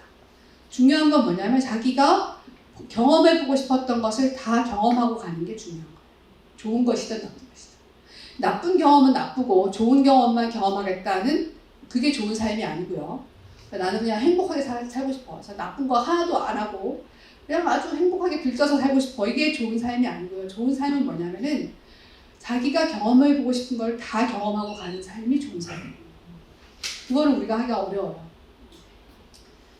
그래서 그런 걸 자기가 하고 싶은 경험을 다 경험하고 살려면 시간에 대한 정확한 이해를 하셔야 되고 그 시간은 우리에게 오직 현재밖에 없다는 사실을 알아차리고 있어야 돼요. 그래서 내가 오늘 하고 싶은 거를 다 해보고 가는 것. 이것이 후회 없는 삶을 사는 중요한 거예요. 뭐 그렇다고 해도 예를 들면 웰컴까지는 안 되겠지. 죽음이 오라고 이건 안 되겠지만 하나 죽을 때 후회스럽다. 후회의 눈물을 흘릴 일은 없을 거예요. 오늘 그러면은 내가 집에 갈 때 오늘 후회 절대 하지 않겠다. 이 질문 꼭 하리라 생각하시는 질문하실 것이 있다면요? 말씀해주세요. 안녕하세요. 질문은 아니고요. 네. 인생에는 정답이 없다고 생각을 하면 살고 교수님 말씀대로 제가 이 현재를 즐기면서 살아야지 생각을 하면서도 약간 지금 이렇게 MZ 세대들을 보면은 네. 굉장히 즐기면서 미래에 대한 불안은 있지만 그냥 어쨌든 즐기려고 하잖아요. 그게 맞는 건지 항상 저도 혼란스럽거든요. 맞아요. 오늘 또 강의를 들으면서 제가 약간의 뭔가 이렇게 뭐가 됐다 그러죠? 중심이 좀 생긴 것 같고 제가 조금 현명하게 생각을 하면서 살아야겠다는 생각도 들고 그 말씀하신 대로 정말 인생을 즐겨야 되겠구나 이 생각이 맞아. 한 번은 또 욜로 때문에 또 엄청 있다가 지금 욜로하고 나서 내 골로 가지 않았는데 뭐 이런 얘기가 나오고 막 그러잖아요. 그 얘기 듣다 보니까 맞는 말씀이시네요. 요것도 있고 저것도 있고 도대체 어떻게 해야 되는지. 그러니까 이게 그래서 사는 게 어려워요. 매 순간이 선택의 순간이에요. 맞아요. 예를 들면 우리가 평생 만날 수 있는 남자를 다 일렬로 세워놓고 그 중에 한 명을 고르라 그러면 결혼을 잘하겠죠. 그렇죠? 쫙 세워놓고 보니까 얘가 제일 나은 것 같아. 그러면 우리가 틀림없이 잘 고를 겁니다. 결혼을 내가 이 남자를 왜 살지 이런 생각 안 하셔도 살 수 있어요. 근데 대부분은 뭐냐면 한계가 끝나야 그 다음 선택을 할 수 있어요. 그러니까 이게 매 순간이 선택의 순간이에요. 내가 한 번에 다 해놓고 내가 만약에 인생을 60을 산다면 60을 다 이렇게 일렬로 세워놓고 보면은 내가 요 30대 때 이걸 했어야 돼 라는 걸 알 수 있겠죠. 근데 그게 아닙니다. 시간은 그렇게 되지 않아요. 그러니까 내가 하나가 끝나야 그 다음 걸 할 수 있어요. 매 순간 선택의 기로에 서 있습니다. 그러니까 내가 이걸 선택해야 될지 예를 들면 내가 A를 선택하는 순간 나의 인생은 완전히 다르게 펼쳐지고요. B를 선택하는 순간 또 다른 그림이 그려집니다. 여러분이 그림 그릴 때 생각해보세요. 내가 빨간색을 선택하느냐 파란색을 선택하느냐에 따라서 내 그림이 달라지죠. 그렇죠? 그래서 그림이 달라집니다. 근데 중요한 건 뭐냐면은 자기가 하고 싶은 걸 선택하면 돼요. 그러니까 매 순간이 선택의 기로인데 그 선택의 기로에서 내가 어떤 걸 선택할 것인가 라고 할 때 그때 이제 자기 관점이라던가 이제 자기 철학이 중요한 거죠. 자기의 어떤 내면의 근육 같은 게 마음의 힘 같은 게 중요한 건데 자기가 떠밀려서 선택하게 될 수도 있어요. 떠밀려서 여러 가지 상황이라던가 뭐 주위의 압박이라던가 아니면 자기 마음의 초조함이라던가 이런 거에 떠밀려서 선택하게 되는 수도 있습니다. 그러면서 이성이 뭐라고 하냐면은 이게 너한테 제일 좋은 거야. 이게 가장 지금은 최선이야. 이게 가장 효과적인 거야. 여기도 가면 괜찮을 거야. 이렇게 이성이 설득을 합니다. 그래서 자기가 그냥 이렇게 떠밀려서 선택을 해요. 그런데 이 책 맨 마지막에 제가 소로를 썼는데 소로가 그 월든에 어떤 얘기가 나오냐면요. 그 월든에서 밤에 자기가 이제 마을에 내려갔다가 자기 그 월든 그 집으로 와야 되잖아요. 근데 밤에 숲이 얼마나 깜깜해요. 자기가 맨날 왔다 갔다 하는 길인데도 밤이 돼서 집으로 가려고 하면 길을 잘 못 찾는 거예요. 길을 못 찾으면 엉뚱한 데 갈 수 있죠. 그래서 이제 굉장히 당황하는 얘기가 나옵니다. 근데 어떻게 길을 찾아가냐면은 그럴 때 소로는 우리가 밤에 여러분 깜깜한 공간에서 자기 손가락으로 입을 못 찾는 사람 있습니까? 깜깜할 때. 깜깜할 때 내 입이 어디 있지? 막 이래요. 내 입이 어디 있지? 눈 감고 한번 해보세요. 눈 감아도 딱 오잖아요. 그렇죠? 눈 감고 하면서 딱 오죠, 그렇죠? 그러니까 무슨 말이냐면 서로가 그 얘기를 합니다. 우리가 깜깜한 밤에 내 손이 입을 잊어버린 적이 있었다. 못 찾는 적이 있었다. 없었다. 그래서 어떻게 집을 찾아오냐면 자기 두 발에 의지해서 찾아옵니다. 발은 직감적으로 길을 찾는다라고 생각해요. 그래서 발이 가는 대로 따라갑니다. 그래서 이제 유명한 말이 나왔죠. 어두운 숲에서 길을 잃게 되면 머리가 아니고 발을 의지해라. 이런 말을 했는데, 근데 이제 그게 무슨 얘기냐면 진짜 발을 따라가라는 뜻이 아니고 뭐냐면 직감.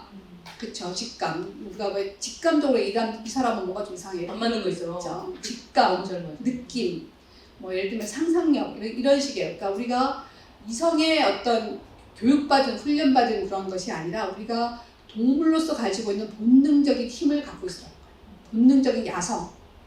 우리 인간은 어째가 동물이었잖아. 그러니까 모든 동물이 본능적으로 가지고 있는 야성. 왜냐하면 모든 존재는요 자기를 죽이는 방향으로 가는 존재는 없습니다.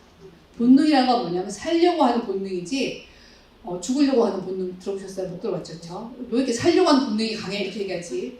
얘는 왜 이렇게 죽으려는 본능이 강한 거야 이렇게 얘기하지 않습니까? 본능이란 말은 뭐냐면 존재가 살아있게 하려고 하는 힘이 본능이에요. 존재가 야성의 힘을 갖는 거예요. 본능적으로 살려고 하는 힘이기 때문에 이게 발에 의지하란 말은 뭐냐면은 그 야성의 힘을 믿으라는 거예요. 내가 이 존재로서 살려고 하는 나의 이 동물적인 힘 그것을 놓치지 말으라는 뜻입니다. 그래서 어떤 걸 선택할 때 여러분도 마찬가지인데 상당히 기로에 서 있죠. 우리가 대부분 기로에 서 있는데 자기가 좋아하는 걸 선택하라는 건 무슨 말이냐면은 그때그때의 시류에 따라서 내가 나 돈이 좋아 돈 이렇게 하라는 뜻이 아니라 자기 내면을 깊이 성찰하다 보면 자기 내면에서 자기가 정말 원하는 게 뭔지 본능적으로 알 수 있어요. 직감적으로. 그거를 놓치지 말고 선택하라는 거예요. 그게 바로 뭐냐면 안테나를 열어놓는 거예요. 감각을 다 열어놓고 있으면 내가 본능적으로 이 길이야 라는 게 있습니다. 그러면 그걸 선택하는 거예요. 근데 그럴 때 여러 가지 이제 유혹이 오죠. 너 안 돼. 이 남자 안 돼. 너 이러면 모르겠냐. 뭐 키도 작고 뭐 예를 들면 뭐 공부도 많이 못했잖아. 뭐 이렇게 얘기합니다. 그러나 만약에 그 반대를 선택해서 후회하는 것보다 낫잖아요.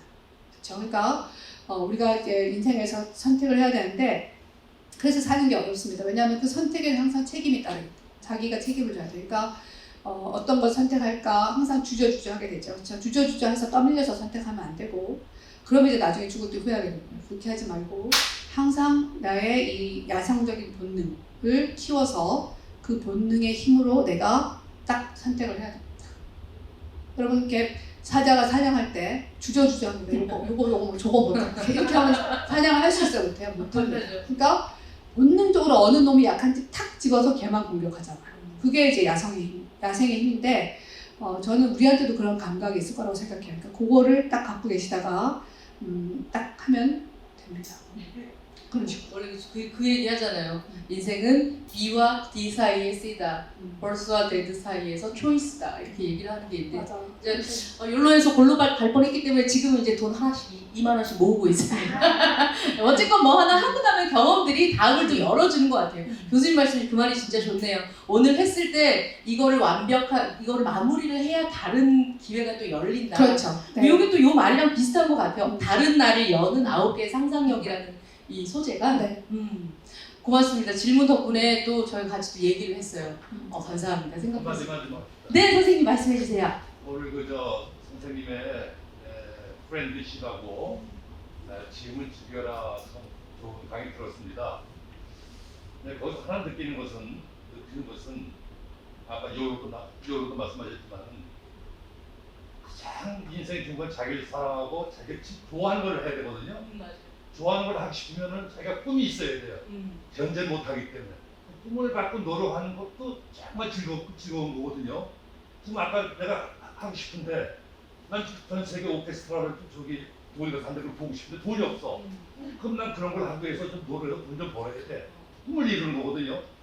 그래서 이제 요즘 젊은 저는 74살뿐이 안 됐습니다만은 요즘 우리 그 애들이나 우리 그 자녀들 보게 되면은 욜로예요. 그러면 나는 이런 얘기를 해요. 네 꿈이 뭐냐? 네가 하고 싶은 게 뭐냐? 현재를 즐긴다는 거예요. 그러면 더 즐거운 것이 뭐냐? 이걸 물어보는데 대답을 안 하더라고요. 그래서 오늘 어떻든 간에 이제 선생님의 그 인간학의 영리에서 이제 그 프렌드십, 그 다음에 현실을 즐기고 하는 것들을 공감을 하지만은 또 사람은 자기를 사랑하고 꿈이 없으면 안 된다. 꿈을 이루기 위해서 노라는 것도 삶의 행복이라고 생각이 듭니다. 네, 맞습니다. 맞아요. 그러니까, 네.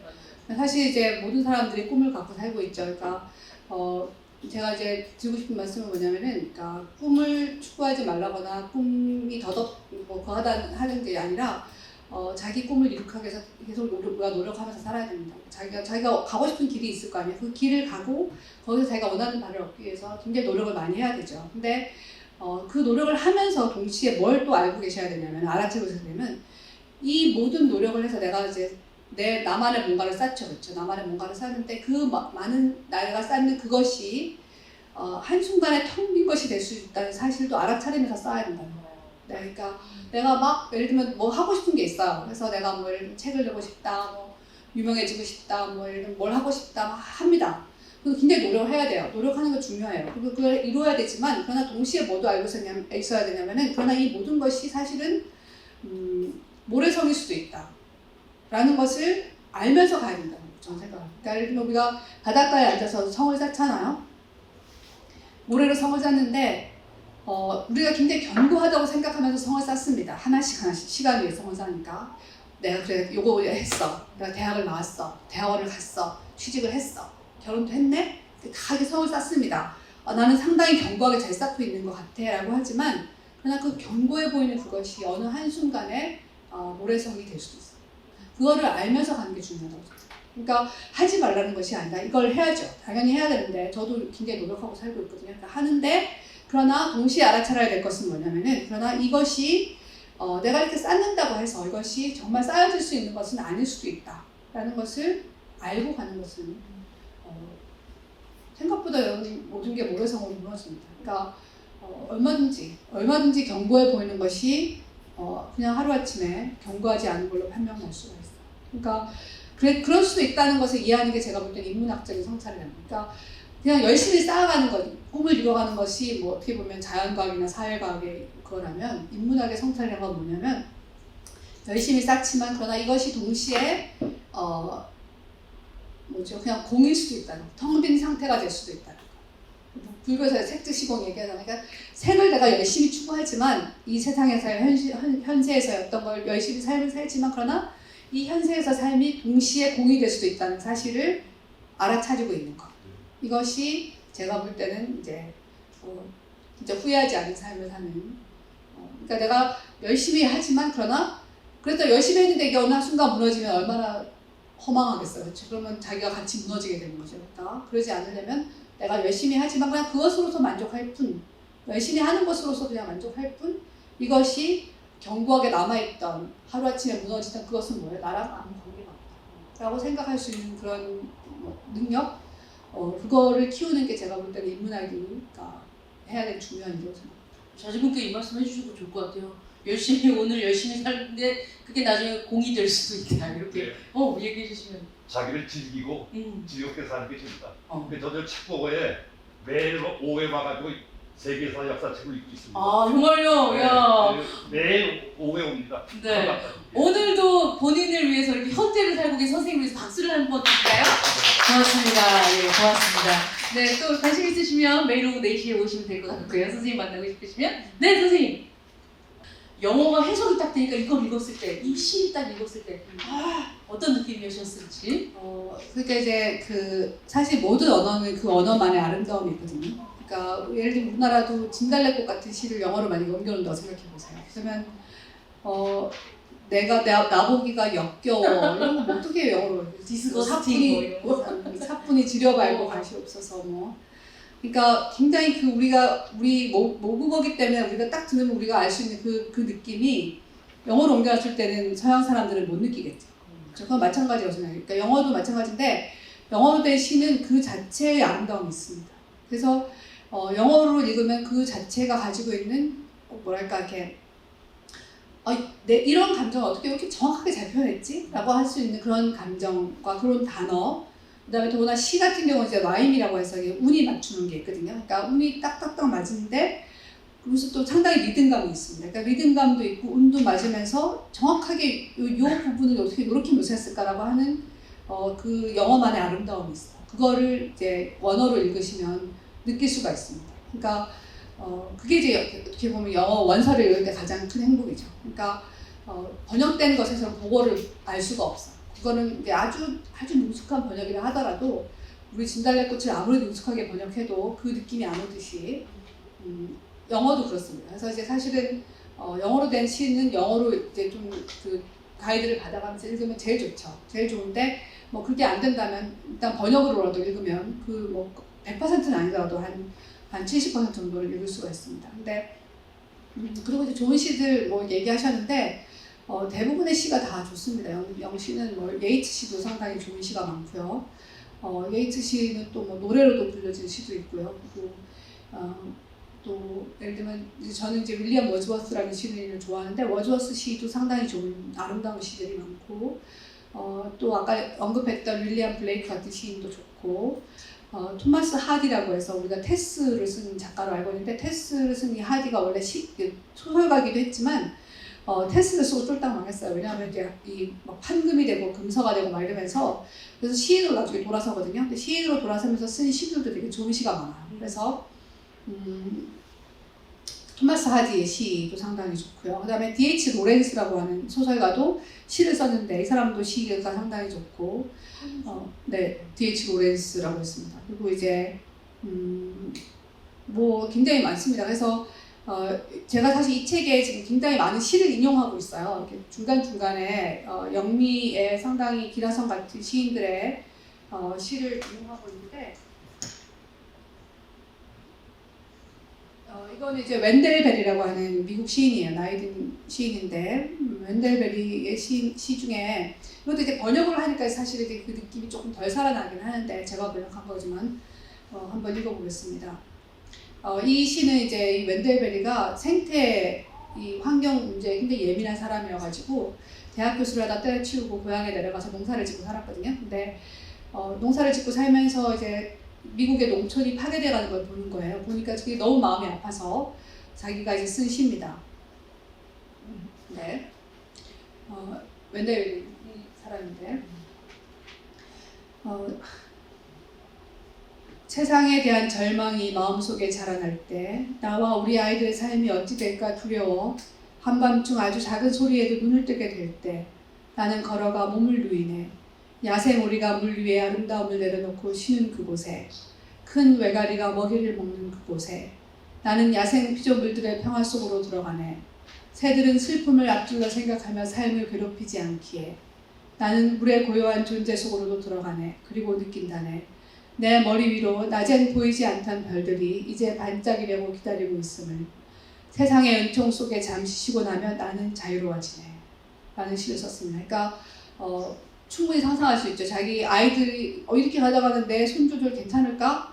막 걱정을 하다 보면 잠을 못 자는 거예요. 그러면 자기가 일어나서 야생의 자연 속으로 들어가서 이 외가리가 그냥 있었던 그곳에 그 강둑에 가서 그냥 잠깐 누워 있습니다. 누워 있으면 여러분 그 풀밭에 누워본 경험이 얼마나 계신지 모르겠는데 누워 있으면 하늘이 다르게 보여요. 서서 보는 거랑 다릅니다. 누워서 자연 속에 자기 몸을 맡기는 거예요. 그러니까 땅의 힘에 맡기는 거죠. 중력의 힘에. 그리고 풀의 냄새를 맡고 외가리 물소리를 듣고 강물에 비친 달을 보고 하늘을 쳐다보고 그러고 나면 그 야생이 자기한테 평화를 주는 거예요. 왜냐하면 여러분 새들은 미래가 내 미래가 어떻게 될까 걱정하고 살지 않습니다. 그렇죠? 새들이 이게 새끼 새가 엄마한테 엄마 나는 미래가 어떻게 될까요? 이렇게 나는 혹시 독수리한테 잡아먹히면 어떡하지? 이렇게 걱정하지 않았어요. 그냥 하루를 살 뿐이에요. 제가 너무 놀랬던 것 중에 하나가 여러분 넷플릭스 보시면 거기에 나의 문어 선생님이라는 다큐멘터리가 있어요. My Octopus Teacher. 제가 그거 보고 나서 문어를 못 먹고 있습니다. 그러니까 저는 문어는 상어가 득실되는 데 바다에 살거든요. 그래서 우리가 생각하기에는 문어가 하루하루가 괴롭겠다. 왜냐하면 나가면 언제 먹힐지 몰라요. 상어가 샥 돕니다. 이렇게 잡아먹어요. 그런데 그 1년 동안 다큐멘터리 작가가 문어를 계속 한 문어만 찍었는데 이 문어가 자기 미래를 걱정하면서 괴로워하면서 살지 않아요. 그냥 상어가 있으면 도망가고요. 물론. 근데 한 번은 발을 잡아먹혀갖고 발이 작아집니다. 그러면 발이 자랄 때까지 그냥 들어가서 기다리고 굴 속에 숨어 있어요. 발이 다 자라면 다시 나와서 또 막 자유롭게 다닙니다. 물속을. 자기가 1년 뒤에 죽으면 어떡하지 생각하고 막 쫄고 있지 않아요. 쉽게 얘기하면. 그래서 그냥 물속에서 자기가 오늘 죽어도 그만인 것처럼 마음껏 자기가 돌아다니고 장난도 치고 뭐 또 그러다가 상어가 나타나면 얼른 숨기도 하고 이렇게 하면서 살아요. 우리가 생각하는 건 다르더라고요. 그러니까 이게 지금 웬델베리가 한 얘기는 뭐냐면 이 야생의 모든 이 존재들은 미래를 걱정하면서 내가 언제 잡아먹힐지 이렇게 걱정하면서 자기의 오는 소중한 하루를 평화를 얻지 못하고 살지 않는다. 그런데 인간만이 그렇게 하는 거죠. 그러니까 자기가 그래서 가서 피조물들한테 배우는 거예요. 야생에 가서 너희들은 미래를 걱정하면서 오늘 하루의 평화를 버리지 않는구나. 나도 너네처럼 살아야겠다 생각하고 거기서 마음의 평화를 얻고 다시 돌아온다는 뜻입니다. 그러니까 이런 거 보시면 이제 아시겠지만 우리도 사실은 그렇게 사는 게 가장 행복한 삶을 사는 거예요. 그러니까 동물처럼 사는 거. 그러니까 그냥 새들처럼. 만약에 여러분 참새를 생각해서 맨날 독수리 걱정하면서 어떻게 살겠어요? 하루하루 그러면서 그렇죠? 문어가 상어를 걱정하면서 어떻게 하루를 행복하게 살겠어요? 못 삽니다. 그런데 그냥 살아요. 그냥 행복하게. 미래를 생각하지 않고 오늘 하루 나에게 주어진 이 시간과 이 장소와 이 모든 이 인연을 그냥 행복하게 마음껏 즐기면서 살고 그 다음날 가는 겁니다. 그리고 그 문어가 갈 때는요. 문어는 새끼를 낳으면 그 암컷 문어는 죽는데요. 이 기력이 너무 빠져서 왜냐면 이 키우는 동안에 아무것도 안 먹거든요. 그래서 얘가 이제 기력이 빠져서 죽어요. 결국 죽는데 우리도 결국 다 죽잖아요. 죽는데 마지막에 죽는 순간이 딱 되니까 어떻게 하냐면 이 문어가 굴에서 나옵니다. 그렇게 숨어있던 굴에서 상어가 무서워 숨어있다가 나와서 상어의 밥이 돼요. 스스로. 나 잡아먹어 이렇게 하면서 나 잡아봐라 이렇게 하면서 그냥 착 나와요. 나오니까 상어가 타와서 뭘로 먹죠. 그렇게 가는 거예요. 그러니까 어차피 가잖아요. 어차피 가는데 하루하루를 막 불안에 쫄면서 막 이렇게 살면서 갈 것인지 그냥 마음껏 하고 싶은 거 하고 수컷 문어랑 이렇게 뭐 애기도 낳고 그냥 막 살다가 진이 빠졌을 때 갈 때가 돼서 그래 갈게 그리고 착 나가서 그냥 갈 것인지 그게 이제 우리한테 달려있는 거죠. 우리 선택. 그 다큐 정말 좋습니다. 책으로도 나와 있습니다. 네. 또 질문 있으신 분 있으신가요? 오늘 같이 얘기를 나누면서 넘길 때 보셨죠? 교수님 준비 엄청 많이 하는데 미안해요. 내가 쓸데없는 얘기를 너무 많이 했나 봐요. 사실 이제 이 책이 제가 쓴 책이긴 하지만 제 책이 아닙니다. 왜냐하면 여기에 제가 8명의 작가를 소개했는데 이 8명의 작가가 제가 정말 존경해요. 왜냐하면 이 사람들의 삶은 뭐랄까 이렇게 정말 삶을 풍요롭게 사는 사람들. 자기 삶을 자기를 위해서 풍요롭게도 살았지만 자기를 위해서 풍요롭게 사는 그 관점이 바로 남한테도 굉장히 풍요로운 삶이 되는 사람입니다. 그래서 이렇게 풍요롭게 살면서 다른 타자를 생각하고 지구 자연을 생각하고 이렇게 생각하면서 이렇게 훌륭한 작품을 남기고 그래서 제가 진심으로 존경하는 마음을 갖고 쓴 책이라서 사실은 제가 썼지만 이 작가들이 쓴 책이랑 다름없습니다. 그래서 여러분이 혹시 궁금하신 작가들이 있으면 한 번씩 찾아서 읽어보시면 상당히 많은 그 영감을 받으시게 될 겁니다. 오늘 같이 얘기를 나눠보면서 박현 선생님 너무 많은 것을 알고 계시다. 다시 한번 더 느꼈고요. 앞으로 더 기회가 되면 교수님 시리즈로 모셔야 될 것 같아요. 이거 계속 들으려면 그렇죠. 네. 오늘 어떻게 선생님 이제 좀 알아가셨습니까? 읽고 싶은 시들이나 좀 얻어가셨어요? 항상 오시면 이런 질문 좀 정말 깊이 있는 질문 해주셔서 감사의 말씀 드립니다. 오늘 함께 해주신 모든 분들께 다시 한번 감사의 말씀 드리고요. 우리 박현 교수님도 참 오셨는데 마지막으로 그럼 소감 한 말씀 인사를 좀 나눌까요? 네. 저는 이제 문학을 하게 된 게 제 삶이 아마 이렇게 안정되고 평화롭고 뭐 이렇게 유복하고 뭐 그랬으면 아마 문학을 안 했을 것 같아요. 저는 이렇게 사는 게 굉장히 힘들고 고통스럽다고 생각한 적이 많았는데 그때 나를 구원해줬던 게 바로 문학입니다. 왜냐하면 이 문학 속에는 나보다 더 힘든 사람도 많을 뿐만 아니라 내가 상상하지 못했던 모든 일들이 다 문학 작품 안에 들어있는 거예요. 그리고 그 이야기들이 정말 생생하게 나의 상상력을 자극하면서 나에게 와닿았습니다. 그래서 내가 어떻게 견뎠을까 생각해보면 아마 문학이 있는 부분이 아닌가 생각이 나요. 그러니까 그래서 저한테 문학은 상당히 이제 구원 같은 존재인데 그게 제가 생각할 때 문학이 갖고 있는 힘이라고 생각합니다. 여러분이 이렇게 길을 잃고 헤매실 때 내지는 나한테 안전망이 없어서 뭔가 떨어질 것 같은 불안감을 느끼실 때 아니면 내가 이 넓은 이 적막한 우주에서 난 어디 가서 살아야 될지를 모르실 때 이럴 때 문학을 가까이 하시면 거기서 많은 영감을 얻으실 수 있을 거라고 생각합니다. 네. 고맙습니다.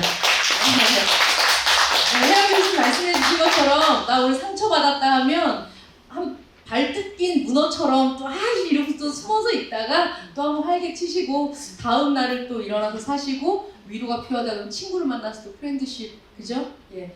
나랑 같이 있는 사람들과의 따뜻함을 나누는 그런 시간으로 또 충만하게 또 채워나가셨으면 좋겠습니다.